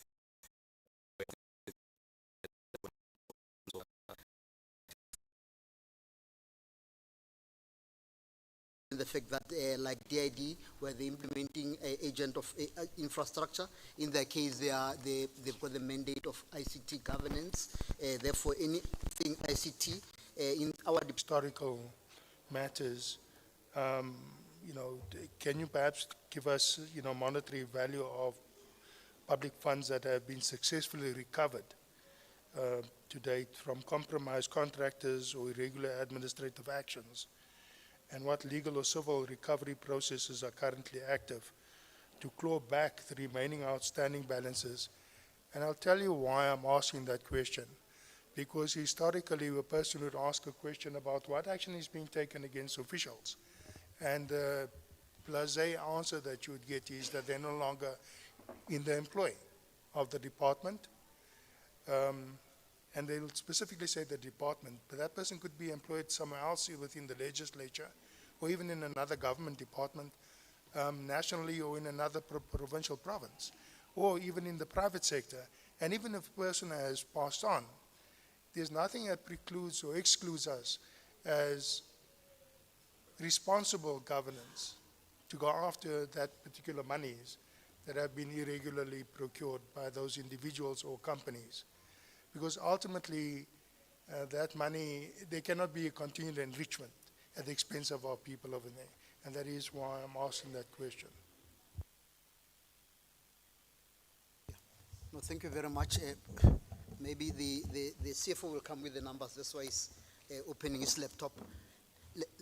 Let me respond from my responsibility as an accounting officer and the accountability which I'm having as an accounting officer. And when I say my focus will be in preventing the new irregular expenditure, I definitely not suggesting that I'm ignoring or ignorant of the historical irregular expenditure. Even though it might have happened some years ago or even before my time, it is my responsibility to ensure that it's being tackled. And why it needs to be tackled? It needs to be tackled because you are right, Honourable Member Fuchs. Some irregular expenditure may be irregular not because of corruption, but because of some oversight of officials. But indeed, there are cases where in some cases there could be irregular expenditure which are linked to corrupt activities. And as an accounting officer, immediately when it comes to my attention, whether I found it there, I need to make sure that it's investigated, and after investigation is tackled accordingly in terms of consequence management framework. And the consequence framework means, Honorable Chairperson, that even if I were to charge an official and that official during the course of investigation or during the course of hearing joins another department, that case follows him. Even if he were to resign, work in the private sector, the time he comes back into the public service, that case follows him. And I can confirm, Chairperson, that on monthly basis, I'm signing consequence management letters of various employees in various levels of the organization where the investigation has happened, sometimes done by internal CRO's office, and they were found wanting and we charged them. Therefore, we, as an accounting officer, it is my responsibility without fear or favor to ensure that they are being tackled accordingly. And even in my previous role as HOD of Education, I had similar cases where even senior managers were charged, and some of them went through a process of hearing and they were dismissed. And others resigned, and as immediately when they resigned, you can no longer charge them as employees. Indeed, now you could, depending on the process which are preferred, follow the civil action route to ensure that the government money is recouped.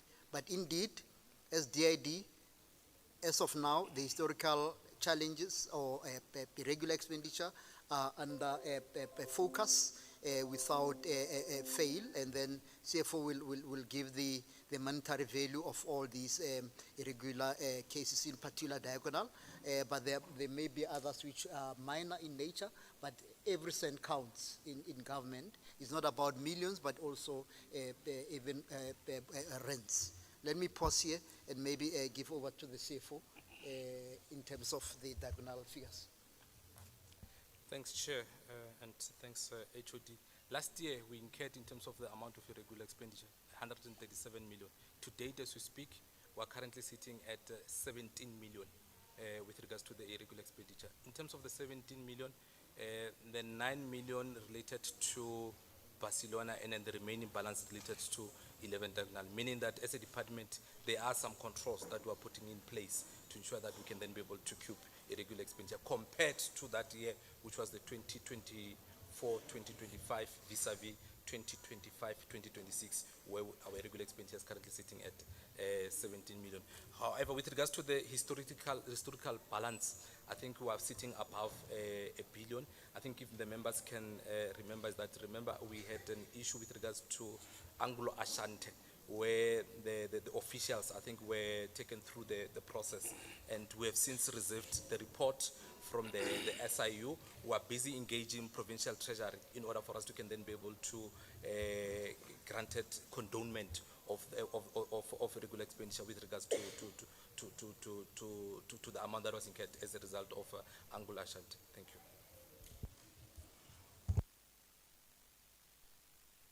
Thank you. Member Schneemann. No, thanks very much. I'm going to be very brief. I think it's a couple of questions to ask. They relate to the implementation of actions to maintain audit outcomes and drive sustainable service delivery.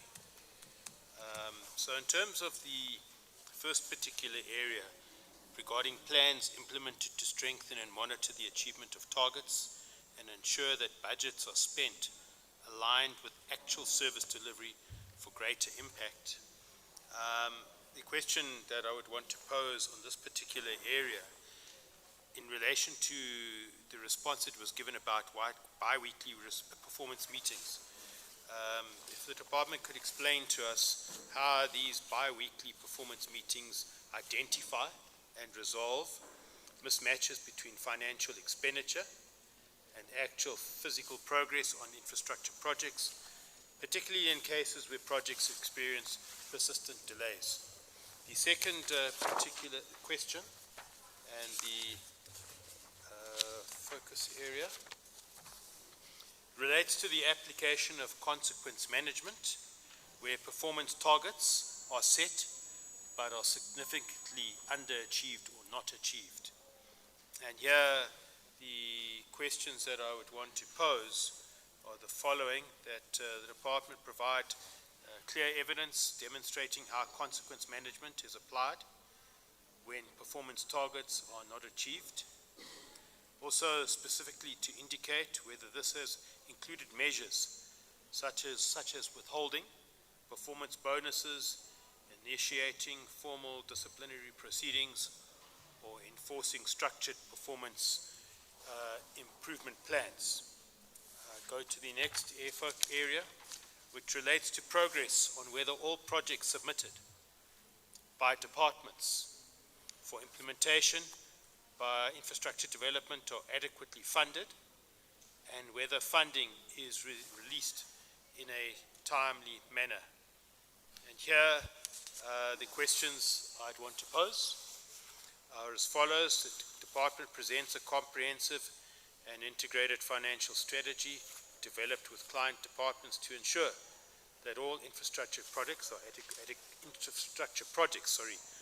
adequately funded, and further to indicate whether this strategy has improved the timely release of funds and contributed to successful project implementation.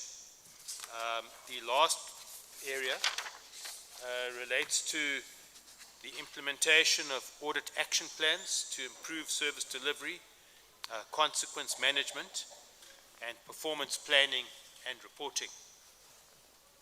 The questions I would want to pose in relation to this are as follows: that the department provides measurable evidence demonstrating how many audit findings have been successfully resolved as a result of implemented audit action plans, and in addition for the department to explain how these interventions have tangibly improved service delivery timelines and project completion performance. And lastly, that the department provides specific examples where consequence management has been applied consistently and in accordance with legal requirements to prevent irregular expenditure, project delays, or stalled infrastructure projects. Thank you very much. Can we have a response, please?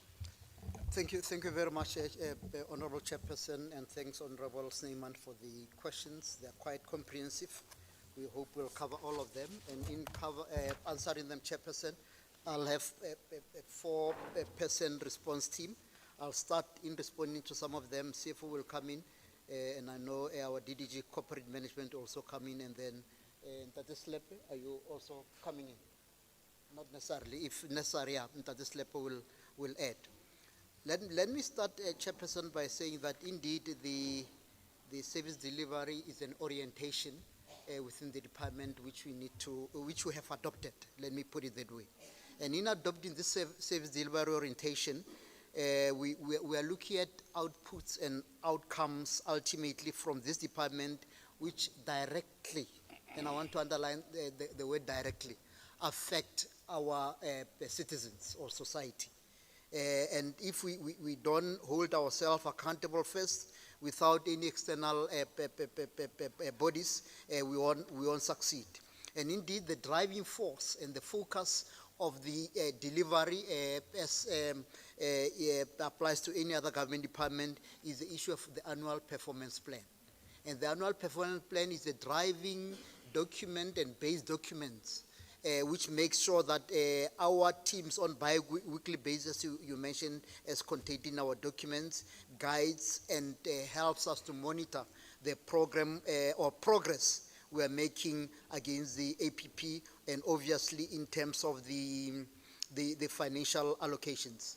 And I must indicate, Chairperson, for the first time I appeared in this committee sometime last year. I think I was a month old in the department. We shared with the committee our, as part of the turnaround, our IDEP system. IDEP system from our IRSPS unit also provides a platform where we can assess the risk of a particular project, get evidence or POE of the progress a project is making, but most important, which is linked to your question, Honorable Snyman, is the issue of analytics. In the analytics, we are also getting a sense as a department from our laptops or even the MEC, wherever it is, as to the financial aspects relating to project delivery. Whether the project has been budgeted for, there's a payment plan, and how much the project is claimed, and is the claims in line with the projections, etc., etc. All those kind of projects which are linked to the progress in terms of the implementation of the project. Therefore, from the systems perspective, indeed, we are quite empowered, and over time that particular system will ensure that as a department we can track our own progress and ensure that we can deal with it accordingly. I must also indicate, Chairperson, that in the department all employees, both senior managers and non-senior managers, enter into work agreements or performance agreements. And these performance agreements, Chairperson, have got targets which are monitored on quarterly basis to ensure that colleagues are doing what they are supposed to do, and when they are not able to do that, the matters are being handled by their supervisors, but also seniors. I must also indicate that our system, Chairperson, also IDEP, indicates as far as the project managers who are managing our infrastructure project, whether they are reporting or not reporting on weekly basis. I can, on the system on a weekly basis, get a report to show which manager did not report this week in terms of the project and what are we doing, and we write letters to them to remind them and take steps in terms of that particular system. And I must indicate, Chairperson, that the performance management system of the public service is not punitive, it's developmental. Therefore, human beings by nature will make mistakes, will falter based on one element, but there are developmental processes which are contained in our performance development plans, and we give an employee a chance to be reskilled, and if he's not able to be reskilled and continue with non-performance, obviously the punitive part comes in terms of the way we're dealing with it. And you also asked about audit findings. CFO will talk about it. But when I talk about audit findings, I will also, Chairperson, take into account issues relating to material irregularities, which in this department, when I joined, there were 6. I inherited 6. As we speak now, we have, where we're sitting, reduced them to 4, and those 4 are underway. We're hoping that by the end of the financial year, we should be able to have cleared all of them. And in terms of audit findings, implementation, we are at about 88%, which is a progress which we believe that we can over time bring that sense of governance and accountability in the department to be another shining star as we used to be in the past. I want to hand over to a CFO, and then DDG Corporate, and then DDG Line Function that is left. Thank you, HOD. Let me start with the first one, which is the alignment between the APP together with our budget. Chair, I think, yes, you are correct. It has always been a problem, because if we were to look into our overall budget allocation, which is an amount of 3.6 billion, out of that, 1 billion related to COE, another billion, and that COE is not linked to the APP. And then another billion which relates to the rates and tax. That one relates to it links to the APP, and then we've got an amount of 200 also related to the APP through the EPWP. Lastly, there's another amount of 168 that relates to maintenance and capex, of which the remaining balance it's more of goods and services. So we are having a challenge with regards to us having to then link the entire budget against the APP, because we are also responsible for implementing the APP on behalf of the client's department, because whatever that is included in there as well, it is to the client department, but not only for DID. But if we were to compare what is sitting with DID, you must also take into account that included in our budget, there's a COE that is not linked to the APP. Then the second one is with regards to the issues of the audit finding. HOD is correct. What we have done, we've tried to split in terms of the audit finding. There's those called the regulatory audit, and then those who called the audit of performance information. With regards to regulatory audit, we are currently sitting at 88%. What is still outstanding in the main is one finding, of which AG raised 9. Out of 9, 8 they were closed. Only one that we could not be able to close, that raises to interest, which is the fruitless and wasteful expenditure as a result of court order because of the breach of contract that in terms of the project that we're implementing on the behalf of the client department, which is health. The second one, which is the performance audit, we're currently sitting at 83% in terms of the implementation of the action plan. Thank you. Thank you. Thank you, Chair. My name is Wesley Jacobs. I'm the Acting DDG Corporate Services. I'll respond to a couple of issues. One in relation to how performance management is used and compared to withholding of bonuses, and what weighting does it derive. So it's important to note that the performance management system for all senior managers, including non-senior managers, like your professionals and all that, but senior managers in particular, has got certain categories which include your achievement of your APP target, clean audit of the department, spending of budget, 30-day payment, and all those weight up. Should you be found wanting in one or the other, it brings down your rating. At the end of the day, you will not qualify for performance incentive. So yes, performance incentives are withheld if you do not achieve your performance targets in the APP and there is adverse audit outcomes.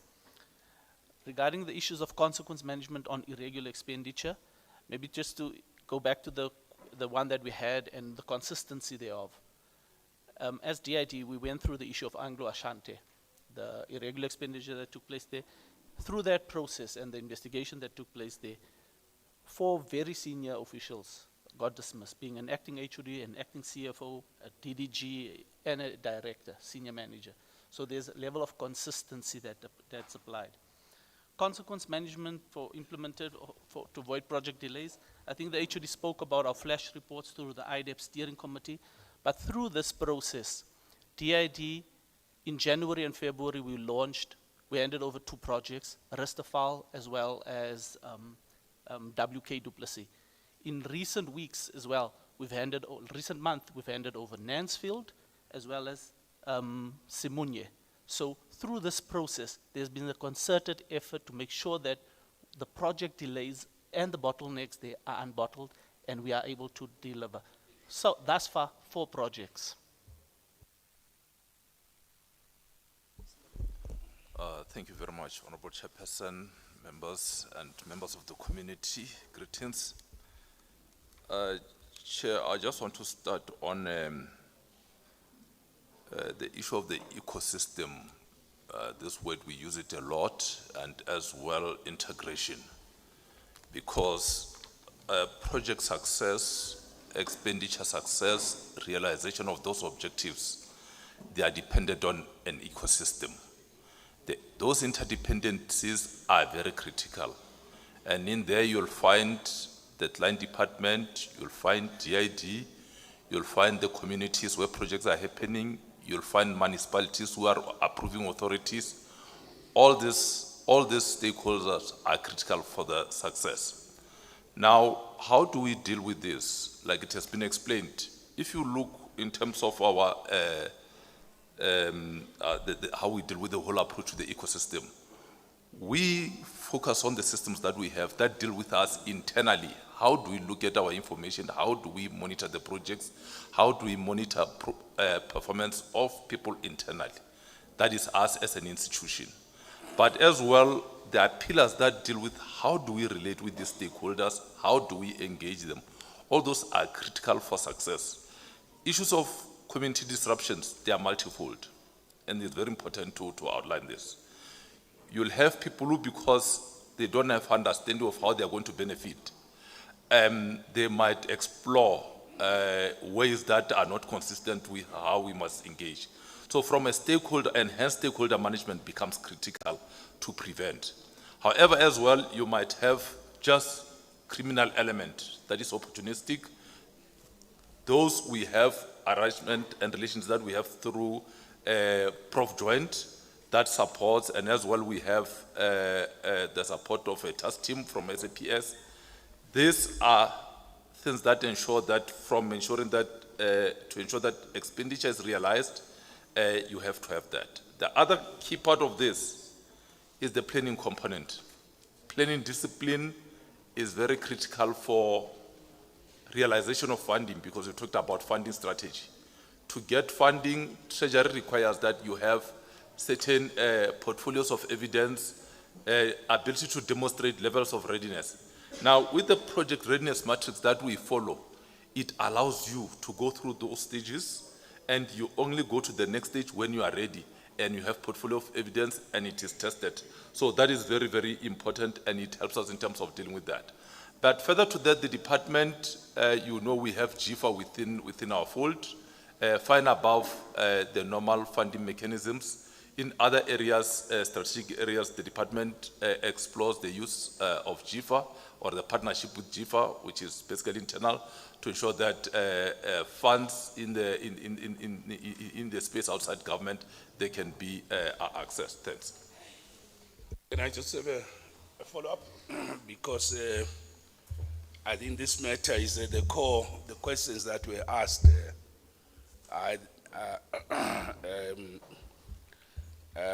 also runs at the core of the performance of the department. I think the very first thing I'd like to say, it's the point that the DDG raised, that's where I want to start. That Chair, you may not be aware, you may be aware that there was a statement that was issued that I saw issued by one of the parties in the legislature, that in the last 5 years, DID delivered about 12 projects. I hope I read that statement correctly. But you see, just in 2024 July, when we came in up to, say, end of the year 2025, almost 1 year, 6 months, we had delivered only 2 projects, which is basically consistent with what was said about the previous poor performance. But if you check just this year alone, in 1 month we're able to unveil 2 projects, when in 1 year, 6 months we could only do 2. And then just hardly a month after that or so, we have just delivered another 2 projects. Nansfield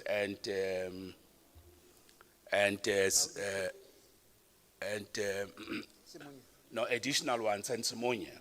So now we have got 4 that we have just unveiled. Of course, these are projects that come from behind, like all of them. But I'm just saying we're able to give communities and get learners into 4 schools in less than 6 months, when in 1 year, 6 months, we could only do 2. Before end of June, we would have delivered yet another learning facility, ECD, in Midval, which is Bantu Bonke. We will also complete the social development facility in Bekasdal. We will do that before end of June. We will be, depending on how the city of Tshwane respond this week, we will be awaiting their feedback on whether, for the first time after so many years, the Living Women's Monument will get the temporary occupation certificate, which is of almost the same effect, whilst there could be other historic matters that we sort out. These assets, we should do them before end of June, which will be 6 months. So it will mean almost, the 4 schools and then 2 additional facilities plus 1 ECD. So, and that's in 6 months. So I just wanted to say that point is important. And the first phase of the Joburg Forensic Laboratory lab, that first phase, which does not yet include internal fittings for it to operate what you call client-specific requirements, we should complete that first phase, which to a large extent is also good for occupation certificate. Let me also clarify that we don't allow people to occupy a building unless we have got certificate of occupancy. All these buildings I've referred to, we either get a full occupation certificate or a temporary one, but we never allow people because safety is very important. So I just thought, let me make this point that in just this year, there's a great possibility that 12 that was mentioned to have been done in 5 years, we could actually do it in 1 year.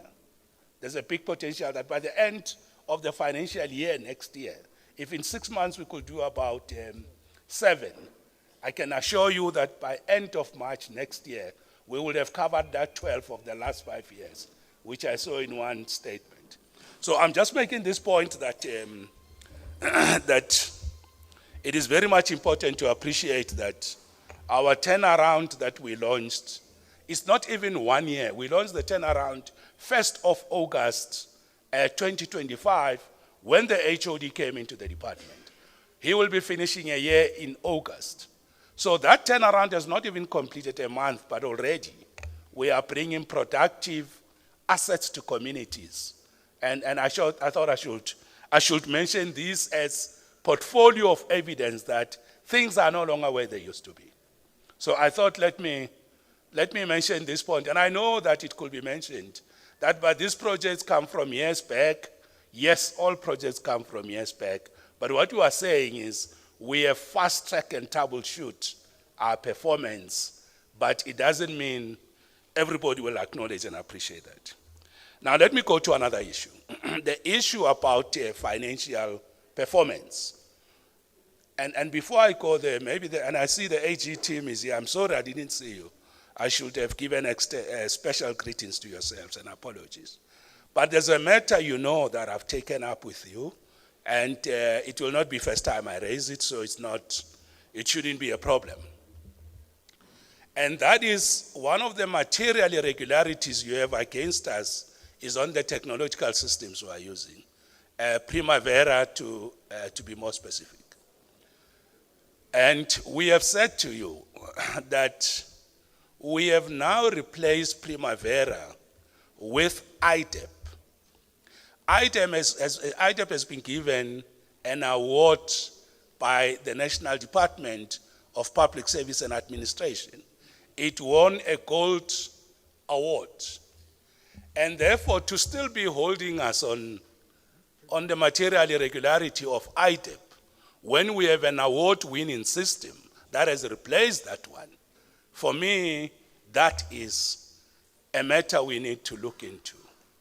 The other area, so from where I stand, we have addressed that issue of the material irregularity as it relates to technological systems.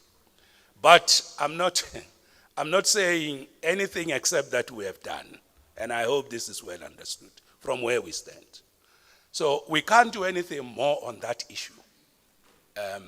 So I just wanted to make that point. Secondly, the other material irregularities you have found against us relate mainly to, I think, 3 health facilities. And if I'm not mistaken, 1 education facility. Now, Chair, if we don't have a service delivery agreement with health over the years, which effectively in real terms means we were technically speaking not so much the implementing agent. There could be 1 or 2, 3 that we're doing over time, but Every year we depend on SDA plus the estimates of capital expenditure voted for in the House and who has a mandate to do that. So I'm saying that that area as well, once we sign the service delivery agreement, that matter had to be looked at differently because what could we have done about it?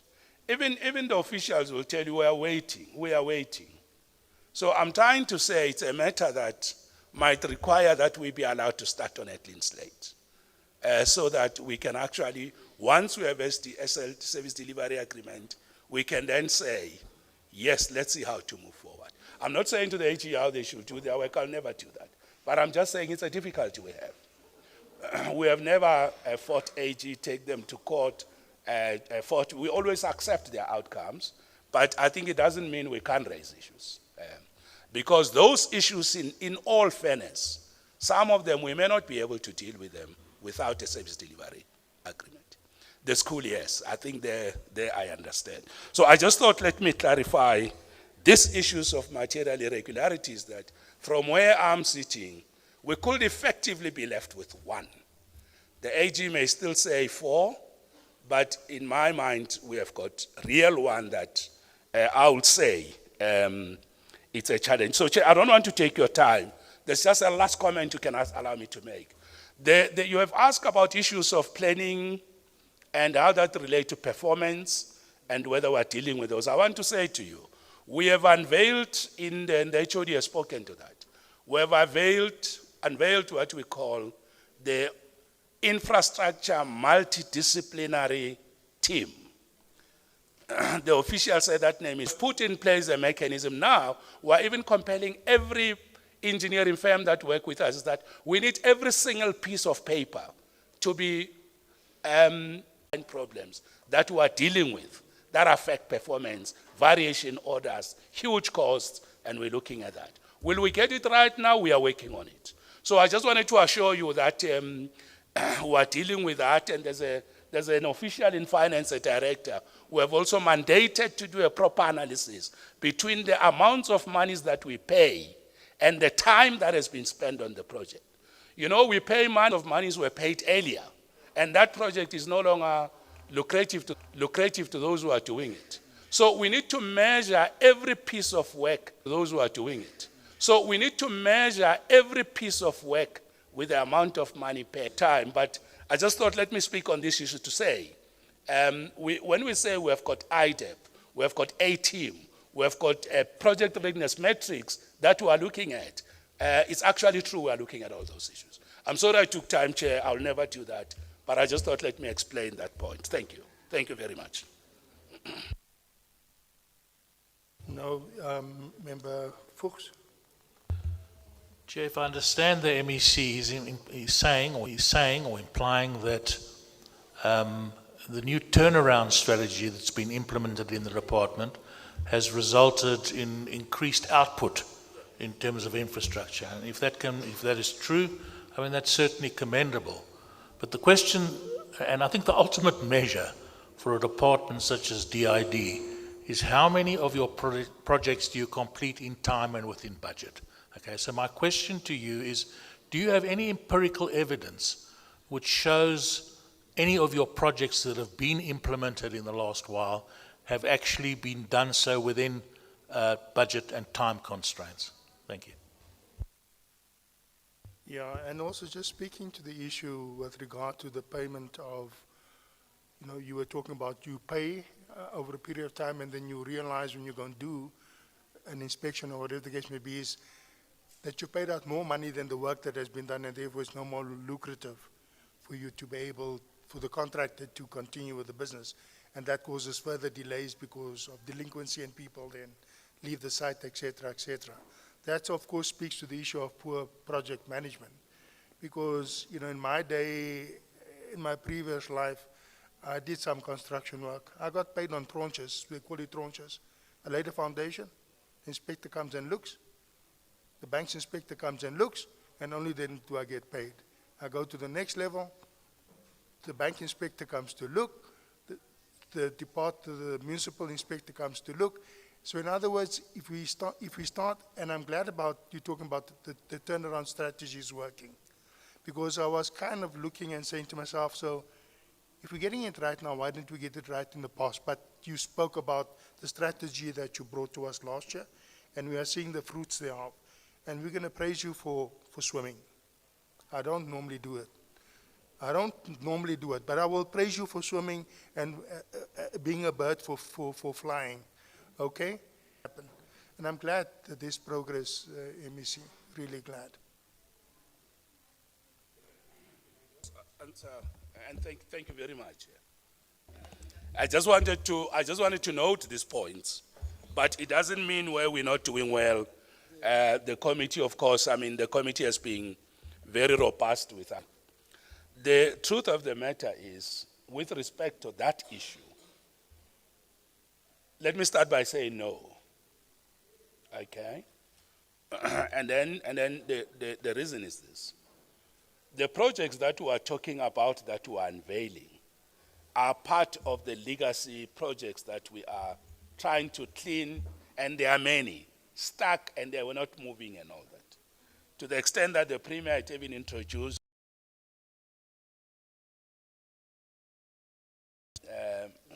incomplete infrastructure projects. And we said to the Premier, indeed, all our projects are incomplete. Okay, that's on a lighter note.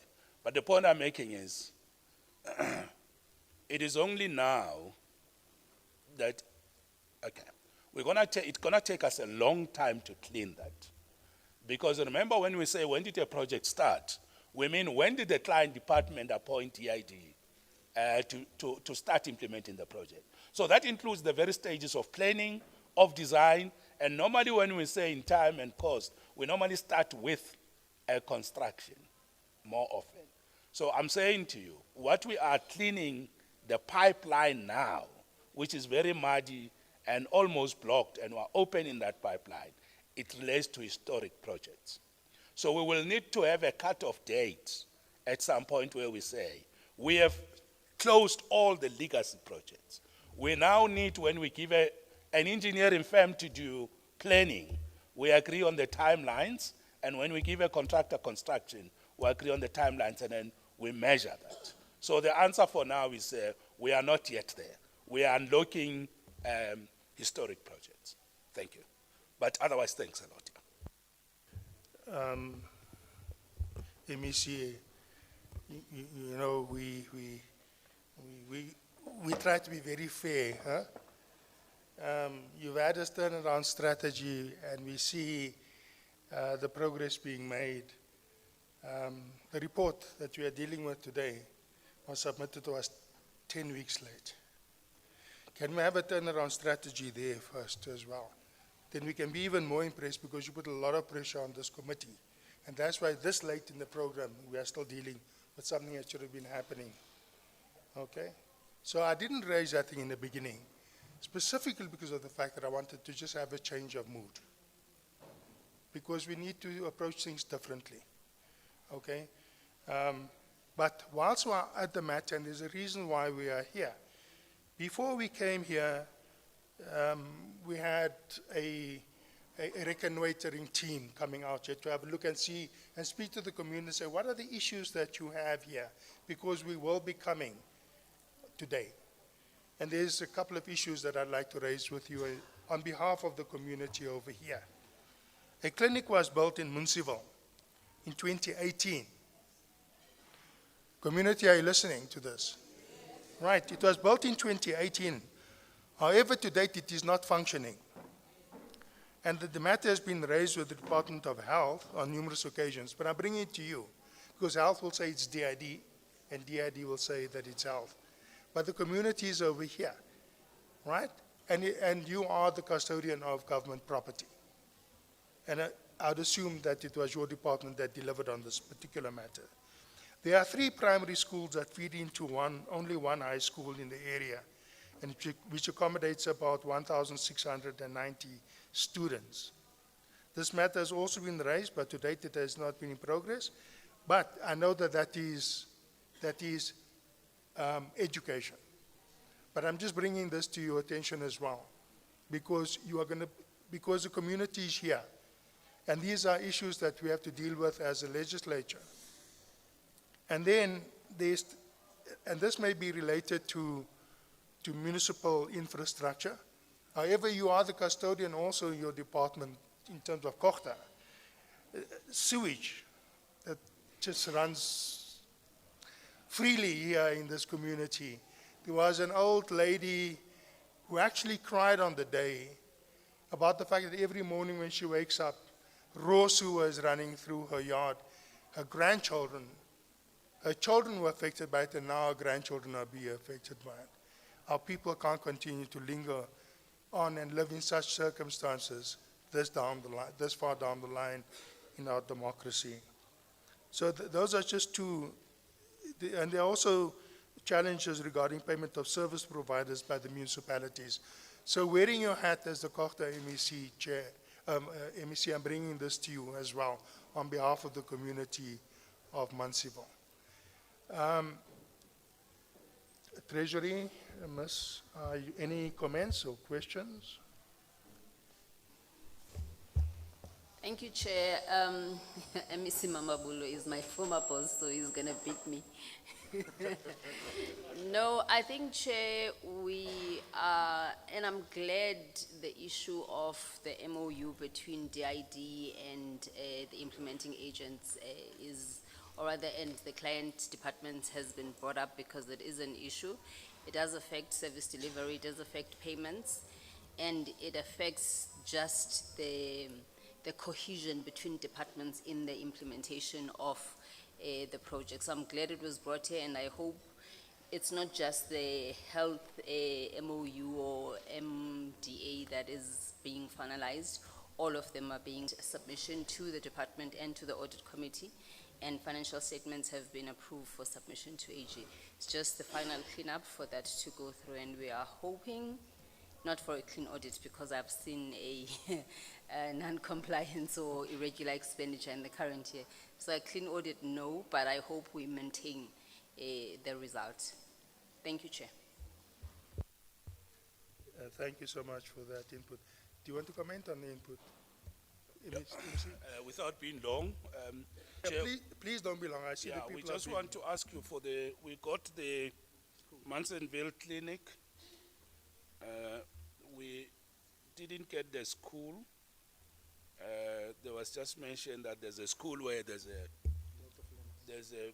learners. We didn't get the name. And then the area of the sewer, the name of the school, yes.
Thank you so much. So you've got that. But can I just, you've got that one. Can I please also just ask from the AG's office, Mr. Moodey, is there any comments from your side? Or questions? I beg your pardon? A comment, yes.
Thank you so much for those comments. It puts us in the picture even better.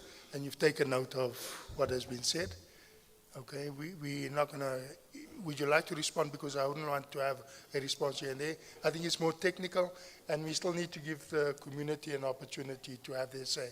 So I'd leave you to do your, I'm not going to use bedroom terms, bedroom talk, pillow talk. You know what to do, okay? Thank you. Thank you, MEC. That concludes our business as SCOPA with you, but we have the community that still has business with us, which includes you. I'm now going to open the floor to the community, please.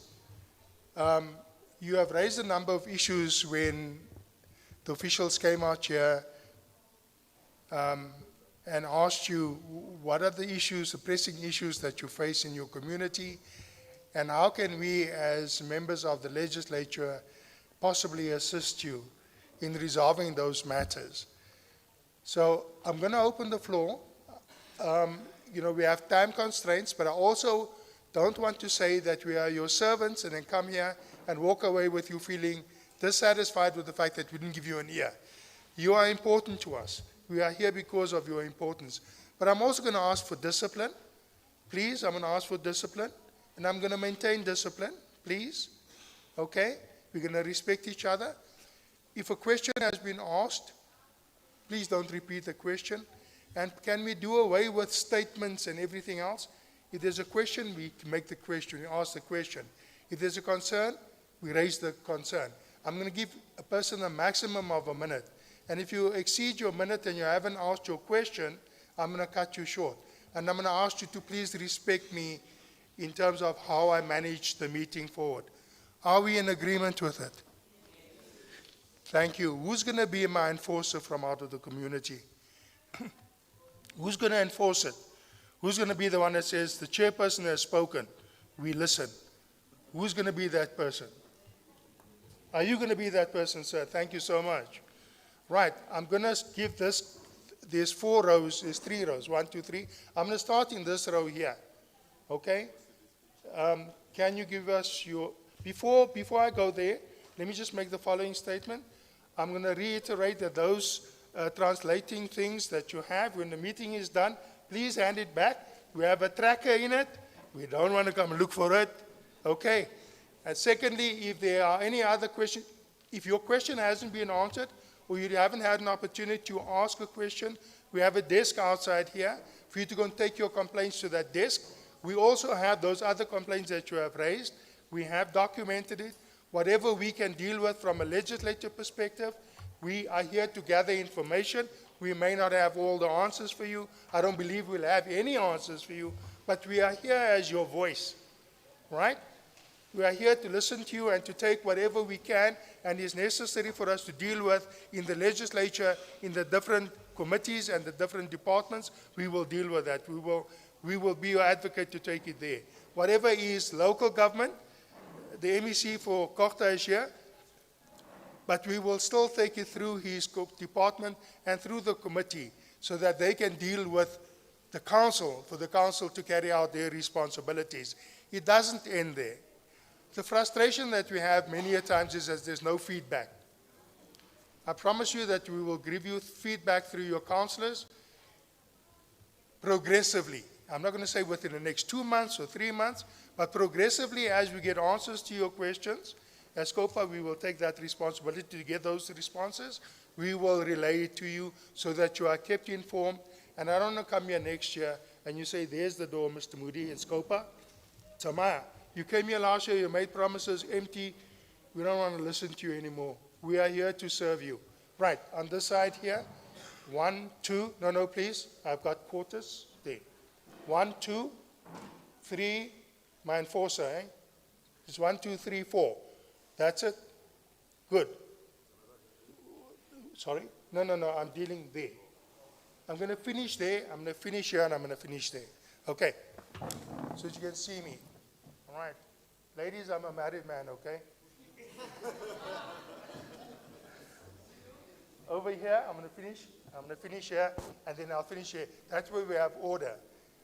Madam Speaker, am I controlling okay? I've got your approval. Thank you.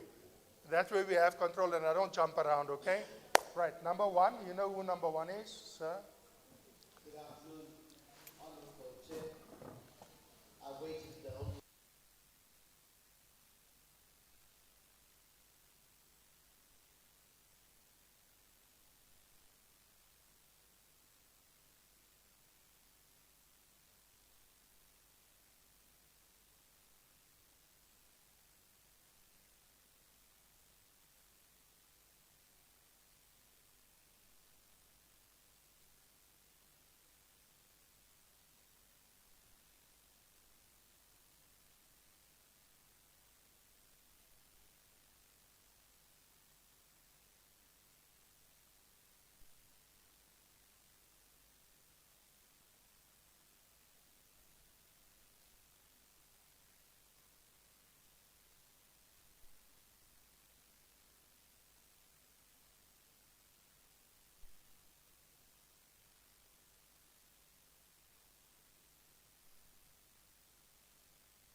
Thank you, sir.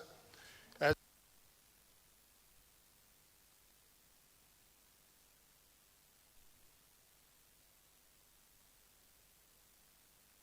I think what should happen is that there should be an inspection of the entire area so that you don't just fix one place. It has to be a holistic fix, not just put the Band-Aid on something, we need to sort it out, okay? That has been noted. Thank you. Number two, ma'am. Incidentally, you've been here on time. Thank you, sir. My name is Mokadi Kongwane. I'm from Rand West City, Mohlakeng, Ward 13. My question is to the infrastructure department. Chair or MEC, please give us an opportunity as West Rand to visit these different sub-regions, because the same problems of clinics, it affects us all in all three sub-regions. The issue of infrastructure where the roads also, it affects us. The housings that were done, like you were saying, talking about historical projects that did not succeed. We have Montrose, we have Beggersdal areas. Those places, we also have Dantlome, where these buildings are falling on people, and we've never had an opportunity as the region of Rand West to present these issues to you. We speak to housing, they refer us to you, and we never have tangible answers as communities. We also request that in your plans and in your turnaround strategies, can we maybe consider having less processes internally and virtual processes internally, and match your processes with the delivery we see on ground? When you do your oversights, please, we require you to please also invite the communities when you come for oversights. To the MEC of Kokta, we are requesting, sir, in municipalities, can we have also the same process as SCOPA is doing with the legislature now? Can we have communities come and listen to you, speak to the municipalities, because most of the time, we don't want to exhaust the petitions process. We want to get to the petitions because we have exhausted municipalities. Give us an opportunity to also present our issues, because most of issues here and the answers to the resolutions we've seen, it's based on processes. We understand there should be processes, but we want to see changes on ground. Thank you. Thank you, ma'am. Number three.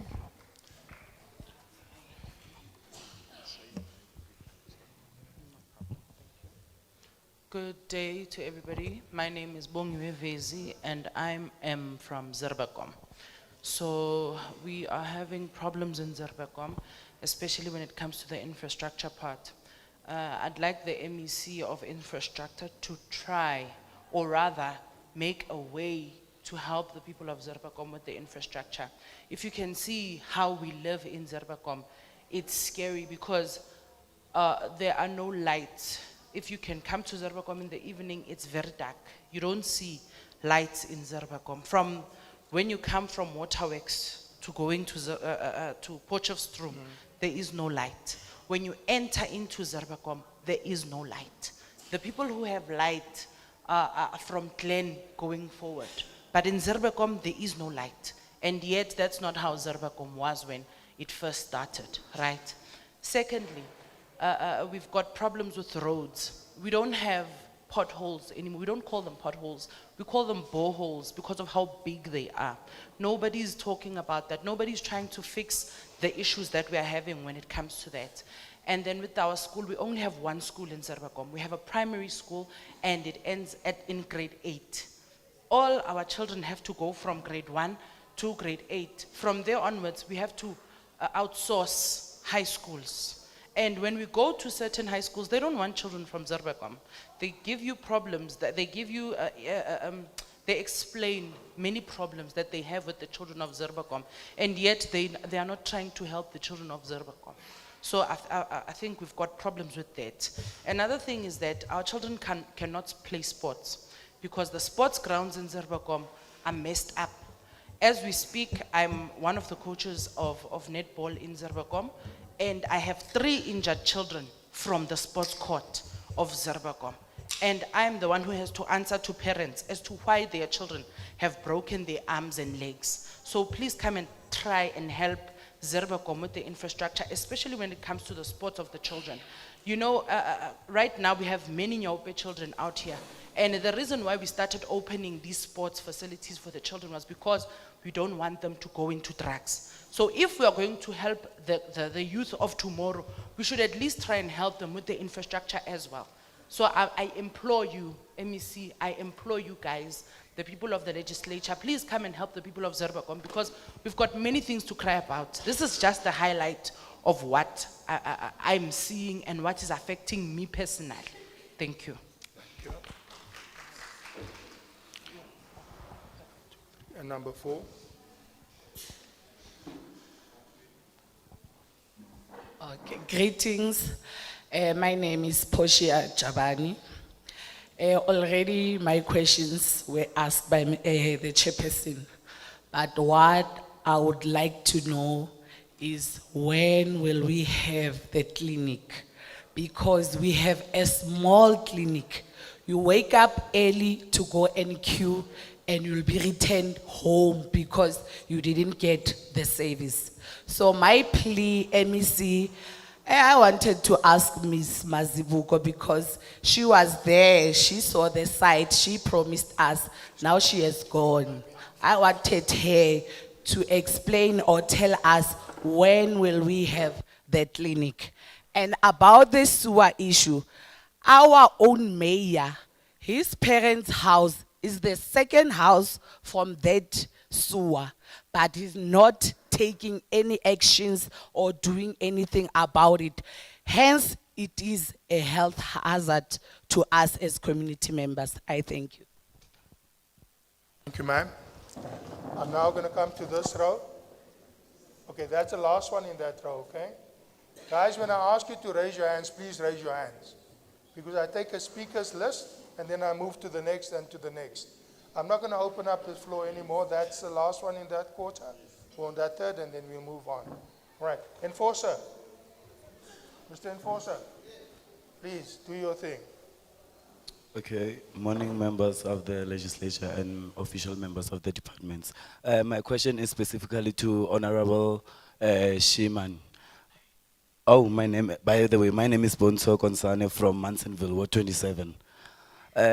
Honorable Shiman, knowing you as the portfolio committee member and the chairperson of the road and transport, I was asking, as I've asked from the last meeting we had at Maropen, that we have a situation at Mansonville. We've got a bridge, and that bridge, like anytime it can collapse, and that bridge is our only way coming and going out of the township. And we've got our school kids, and it's a hazard situation when it comes to our education, because education is our future, and our kids can't go to school when it's raining. It becomes muddy, it becomes floody, and there's no way out.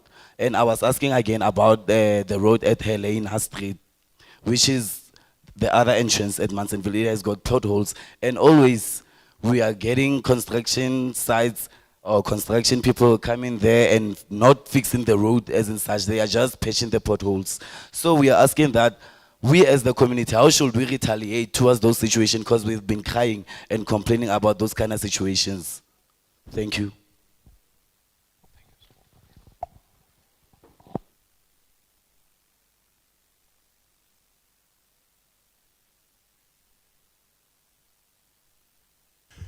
I'm now coming to this row here. Can I have hands? 1, 2, 3, 4. Thank you. I'm coming. So it's the 4. Number 1.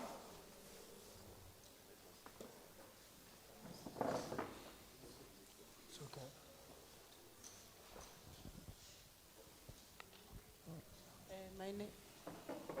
My name is Peace Lara. I've got many questions, but I'll ask one because others have already asked a lot of questions. To the Infrastructure and Department of Health, I would like you to look into this tender thing, because it seems every time when we hear about the money that is missing, it's about the tender. So it's better to create the employment, even if it's for a short period of time, than tenders, please. Thank you. Thank you, ma'am. Number 2. Good day, everyone. My name is Tenjo Mguni from Mansonville South. I would like to say I was highly impressed by the presentation of the MEC Mama Bulo, because I understand very well what he's talking about. You made my day. I don't know, like, I've got the answers. So I am from Mansonville South. It is a development that collapsed in 2008. The bonds were registered, full building loans, and the developers were liquidated by FSB. But now I've been working in that estate from 2015, helping the victims to close their bonds with the banks. The whole estate was built without bulk services approved up to date. So now I have successfully managed to close the bonds with the banks. As you know, no one can take on the bank in the country. It's not about money. I'm not working, I've got no money, but God gave me a blessing of intelligence, which is beyond my ability, and I thank God for that. I owe him all the thanksgiving. But now in this Heritage Manor estate, we had so many meetings, even the previous CFO, that was Pringle Rayedani, I wrote a letter to the president and he responded, and he said there is no infrastructure. The current heads of Mohale City, they know, all of them know me, and I speak to them. Then what do they do? Instead of addressing a problem, they'll send you a pillar to post. When they see that they are authorities like you, they'll pretend as if they want to solve the problem. The moment you are gone, they pack it away. Because there is no way that you can say from 2008, it take 18 years, the problem is still not solved. We're solving. And right now, what I did, purposely I raised the issue last week. Then I said, I want to see, before we come today, what are they going to do? I copied the councillors, Councillor Laki Nshabele, Councillor Shabir, and I copied them with the Mohale City heads and said, please, we want a meeting to resolve this. And no one is willing to address the meeting. No one is available. They send us from pillar to post. The CFO is signing the incorrect Section 118 clearance figures. What happened is that when the development collapsed, the people never got houses, but they're billing them the full amount. Yeah. Ma'am, I'm going to have to cut you short. You're giving us a history, and that's good. Okay. What is it that you want us to do, please? I am humbly requesting the MEC, he has got higher authority to delegate people to do a site visit. And I'll show you the broken properties. And then once you do that, then we issue a letter to Mohale City, the heads, to resolve all the issues we are raising at Heritage Manor, including the smart water meters that the whole community want. We say, please install smart water meters. They don't want to do that. We have got dear Makara conventional meters that are causing havoc to the community. They are mismanaged. So now, since last year, they cannot even approve the simple smart water meters to pay for the correct consumption. I'm humbly requesting, MEC is my humble request on behalf of the community, please write a letter to Mohale City, tell them to resolve everything within 30 days and report back to you from the date of the letter. They told us it can be done in 48 hours, but they are not available for the meetings. Thank you, ma'am. Thank you. Thank you. Number 3. Sorry about this, Chair. I just want to tell the residents, we love you, we respect you, we honor you for coming here today. Let us respect these people that have come here also. You've been given 1 minute. Come to the point of asking a question and getting an answer. Otherwise, we're going to go back. We're already late. We're supposed to start this at 1:45. Yeah. Thank you. Thank you. My name is David. My question is also going to be addressed to the MEC of Infrastructure. MEC, I'm also from the same estate. This is my mother. I'm David, a civil engineer, also in training. So the issue that I'd like to bring up, question for help is, we've had issues, we've had meetings with Mogale City because the banks have red flagged the estate, and it's becoming difficult for investors to buy into the property, buy into the estate, and to try and have it more viable, not only for the community, but for other people that are willing to look for a place to stay as well. So also for me being a first-time home buyer, I've had that problem because the banks, in order for them to approve a bond for me, they've requested that I can prove them a letter in regards to the infrastructure of what needs to be done, because they don't want to follow the same procedure of the downfall in 2007 and 2008. But Mogale City doesn't address the issues and the requests that we've been bringing up. They just keep sending us pillar to post up until the person is no longer in position. And that's my humble request because Mogale City, in order for them to release the letter regarding the infrastructure so that the banks could remove the red flags off of the estate. Thank you. Good afternoon to you all. My name is Israel Putu. First and foremost, I would like to thank, the ad hoc committee for keeping their word. They said they'll bring everybody to us so that they can answer to questions that will be posing. Thank you so much, MEC, to be here, because I last saw you, I think it was 2018 in Midrand, when there was a construction meeting there. But back to the point, I've got 3 issues. Actually, there are 4, but I'll leave out 1 now. We have schools that are built in our communities with plans that are not approved, and they fall apart, they fall on our kids, and we can't really appreciate that, because you go to the municipalities, plans haven't been approved.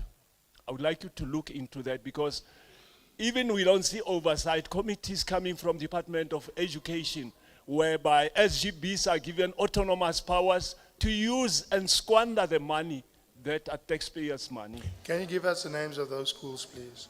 I beg yours? Can you give us the names of those schools? Name of the schools, okay.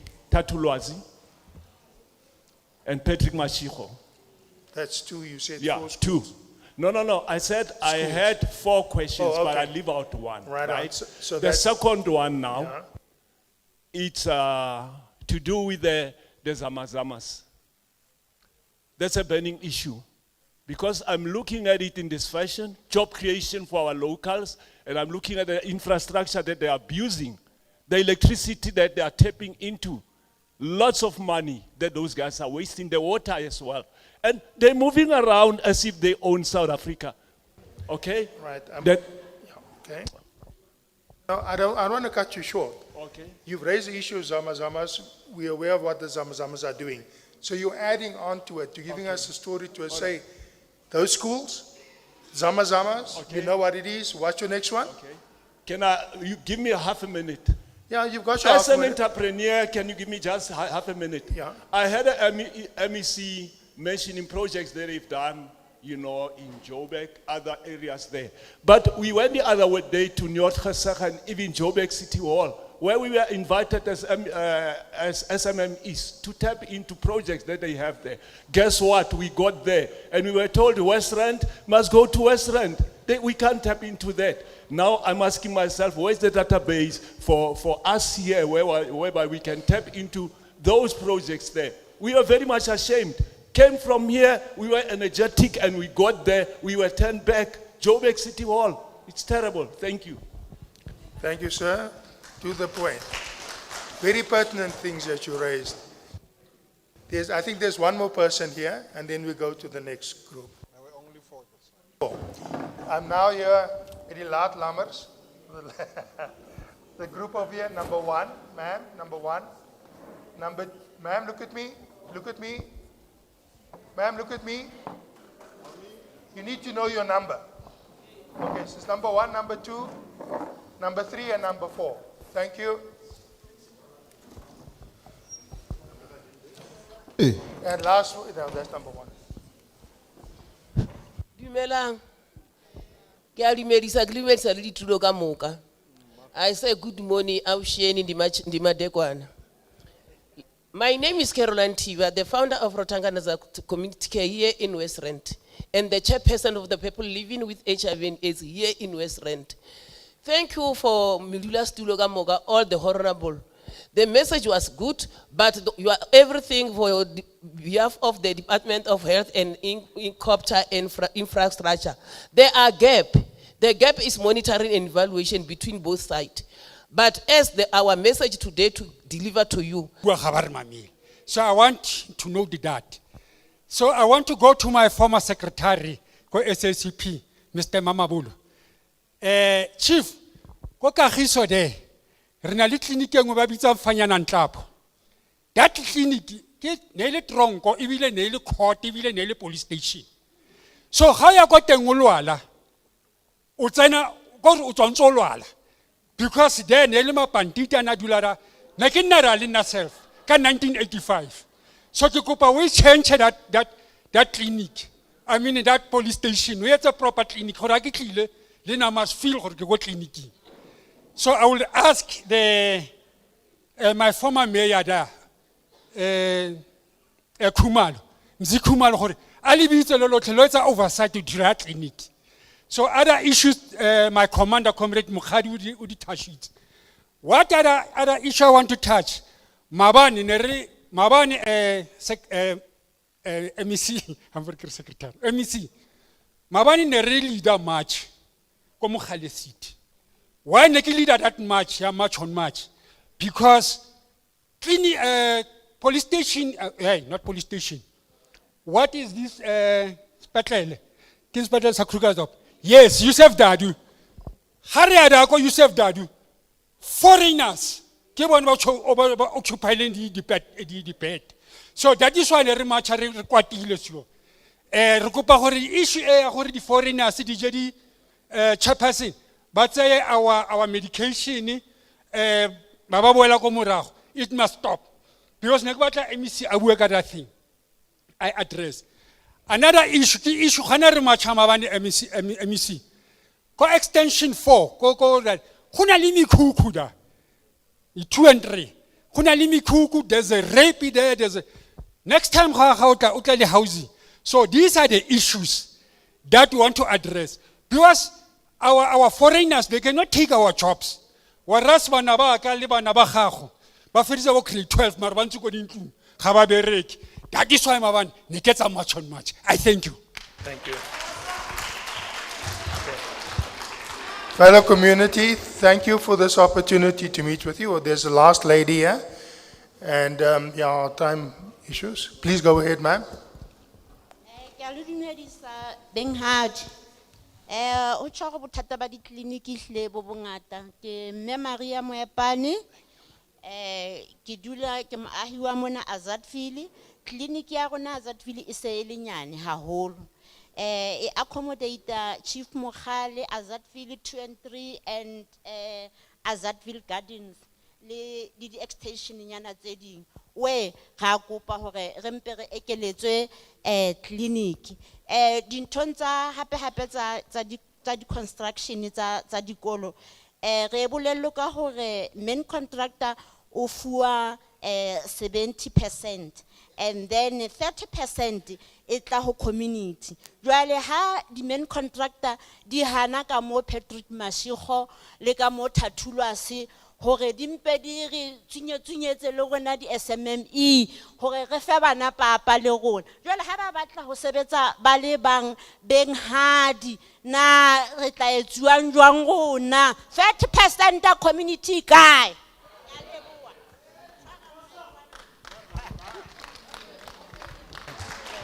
Thank you, MEC, Chair. do you perhaps just want to, you don't need to go into detail, just as to the reporting structure that you'll do. Yes, yes, please.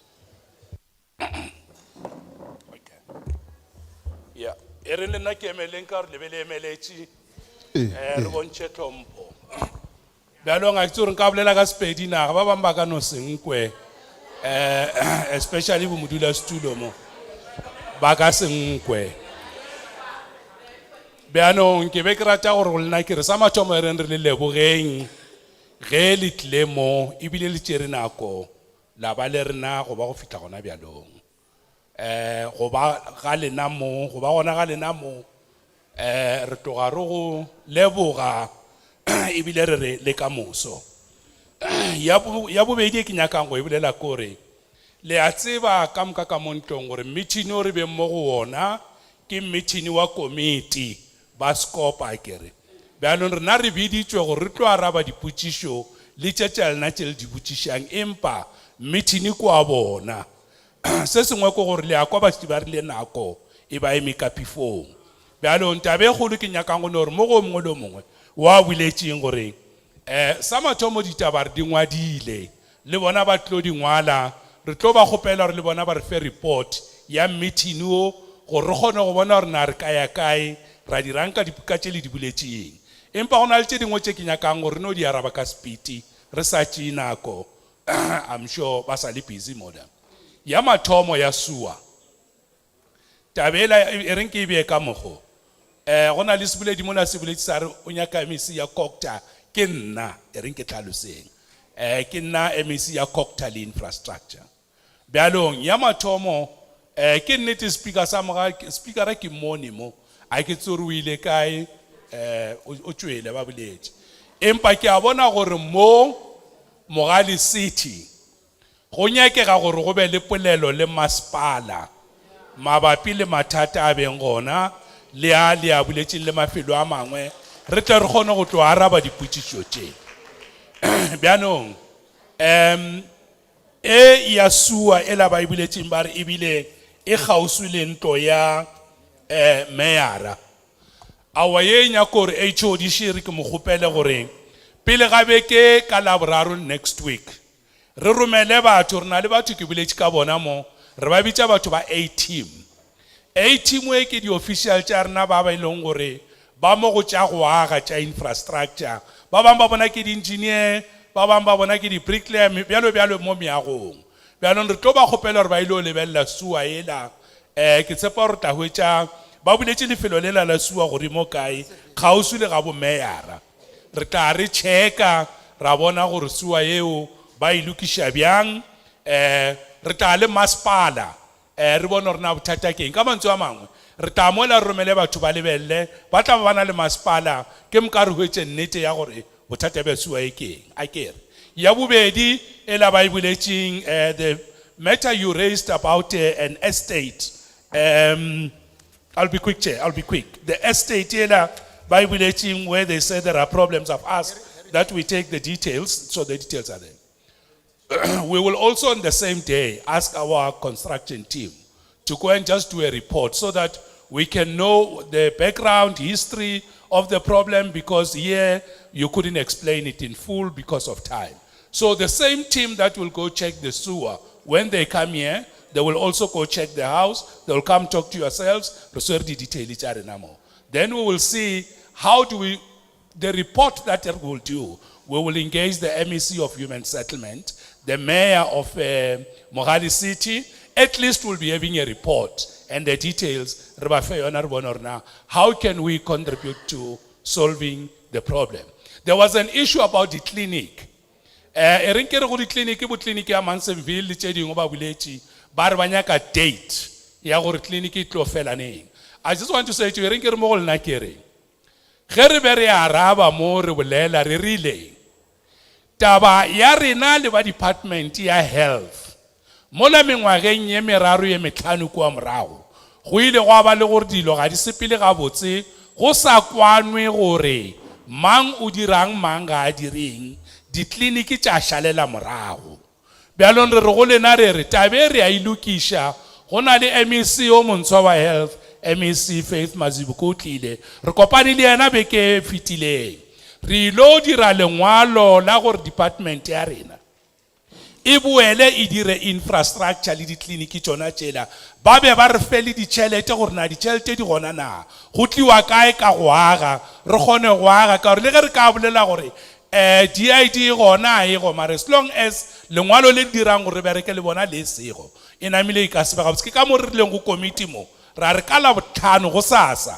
HOD o rile ba taba ba feditše kwano ya rena le department ya health gore DID re kgopela gore le boeleng le dire mšomo le swantšong le o dire bjalong o bo bolela ke nnete gore nka be MEC le yena le gona re bolele empa ke ra go tshwenye rena ke rena re tlo dirang kliniki re emetše lengwalo re ba le fe so motho a swantšeng a bolele date ga se MEC Mazibuko ke rena department ya rena ka gore yena o lebellane le balwetše dipetlela rena re lebellane le tša meago empa gore re age ba swantše ba re fe lengwalo re kgone gore re dire mošomo tše dingwe ba health ba gona mo o ka re ba nyaka go bolela empa ke no re go lena kere a e tshwenye e tlogeleleng rena re tlatla re boya re ska lefa date ya tla ya re palela a re beng re eme re ska bolela ka date mamota re tlatla re mola re feditše dipampiri tša lena ra le botša gore na date e sepela bjang bjalong e re ro ilukiša le department and then go na le tše dingwe le tšona ke no rata gore a re di išeng go masepala re di discuss re di bone gore na re ka di bereka bjang le tše dingwe ko go kwele go na le taba ya dizamazama ba bangwe ba lena ba tla gopola gore re tlile motlhakeng stadium Maloba le Mashole maphodisa a ke tsore ba ba kae ba ba le gona ba ba boning mo nako e Mashole a thoma operation le ba reng ke operation Prosper ya gore Mashole le maphodisa ba šomišane ka taba ya go lwantšha dilo tše dirang ke dizamazama kere bjanong re tla re checka gore na ka gore badudi ba bolela gore go sana le mathata mola le mola la bobedi le lengwe le le lengwe re a kopana maphodisa ba di masepala le ka moka ga bona SAPS re tla re reporta gore e fan report go batho ba rileng ra yo launcha program la gore na Mashole a tla ka ya bereka bjang go diragalang bjalong re a ekwa yeweng re ba tla lebella mara taba ya dizamazama e lontšhitšwe mo motlhakeng mo ifa ke poshu ka re kgwedi e fetileng e dirilwe gona mo e direlwa province ka moka bjanong re tla checka gore na ditaba di tla kae ka sepedi ba re ditaba ga di fele go fela polelo empa re ka no se di arabe ka moka ga tšona empa re di ngwadile re tla go masepala le ge re ka no ka gore nako engwe re ka dia metšhini ka kry-a ba bangwe ba sa bitšiwa ba sa tsebe empa mathata a ngwadilwe re tla a lokiša ra bona gore tla fitlha kae ke be ke kgopela re tlogeleng gona moo yeah okay you want to say something? Thank you so much. You want to say something? Yeah. Yes, please do. Sorry. Thank you, Chairperson. Dumelang Badudi. Naki ko Department of Health. MEC le ba ba di lefapha ba rile ke be mo. Go tlo araba dipotšišo tša lena. Ga re le nyatše re a le hlompha. Ke ka mo ba nthumileng gore ke be mo ke se ka tsamaya. So ntate Kush Kamho MEC ya boletšeng, health le DID. Ba tshwantse ka molao go be le lengwalo le re dumelanang ka lona gore ro lokiša bjang ditleliniki tša rena le dipetlele tša rena ro aganeng bjang dipetlele tše ding tše re di nyakang. Di HODs, ditlhogo tša mafapha, ba ilo lokiša that document, ba ilo e fetša go SASSA. Re tlo e fa le badulasetulo ba di SCOPA le bao ba reporta potagileng. Tša di foreign nationals, ko Yusuf Dadoo le dipetlele tše ding. Rena ka bjale ka Department of Health, molao ga o re dumelle gore wena tsamaya ka gore ga o se wa mo. Ga o tlile o le mme o le mo mmeleng, re a go thuša. Ga o tlile o go betse, re a go thuša. Mara go na le mafapha a mang, SAPS le ba di border le ba di home affairs, ba tla lokišang taba ya gore o tlile bjang mo, mangwalo a kae. So rena bjale ka Department of Health, re mola fela go thušana le batho ka moka re sa kgetholle motho. Ke ka moo re nyakang gore re šomišaneng ka gore ge re le government re šomišana le di mafapha a mang, and then ga re tseneng ditirelo leago tša mafapha a mang. So tše ding re di boletše, re di ngwadile tša di kliniki, and MEC o boletše gore ke taba tša kgale tša maloba. Bjale re a kopana, re tlo lokišana, re tlo dumelana le ka mangwalo a le a tlo etsang gore ge re tswela pele mmogo re utlwane. Mara re tla nne re reporta mo SCOPA le ba ba reporta potileng ge re ya ko pele. Re a leboga. Thank you so much. Ladies and gentlemen, that brings us to the end of our meeting. To the residents of the West Rand who have attended here today, thank you for your patience. I reiterate that we are here to serve you. Please don't leave the hall. Please don't leave the hall. You will be served with lunch in the hall. Please don't leave the hall. You'll be served. We're an hour late already, but that's fine. We're here to serve you. So please don't leave the hall. You'll be served your lunch here in the hall. For officials and so on, can we just convene outside here, please, for a moment or two? All of us as officials and members, can we just convene outside for a moment? Thank you.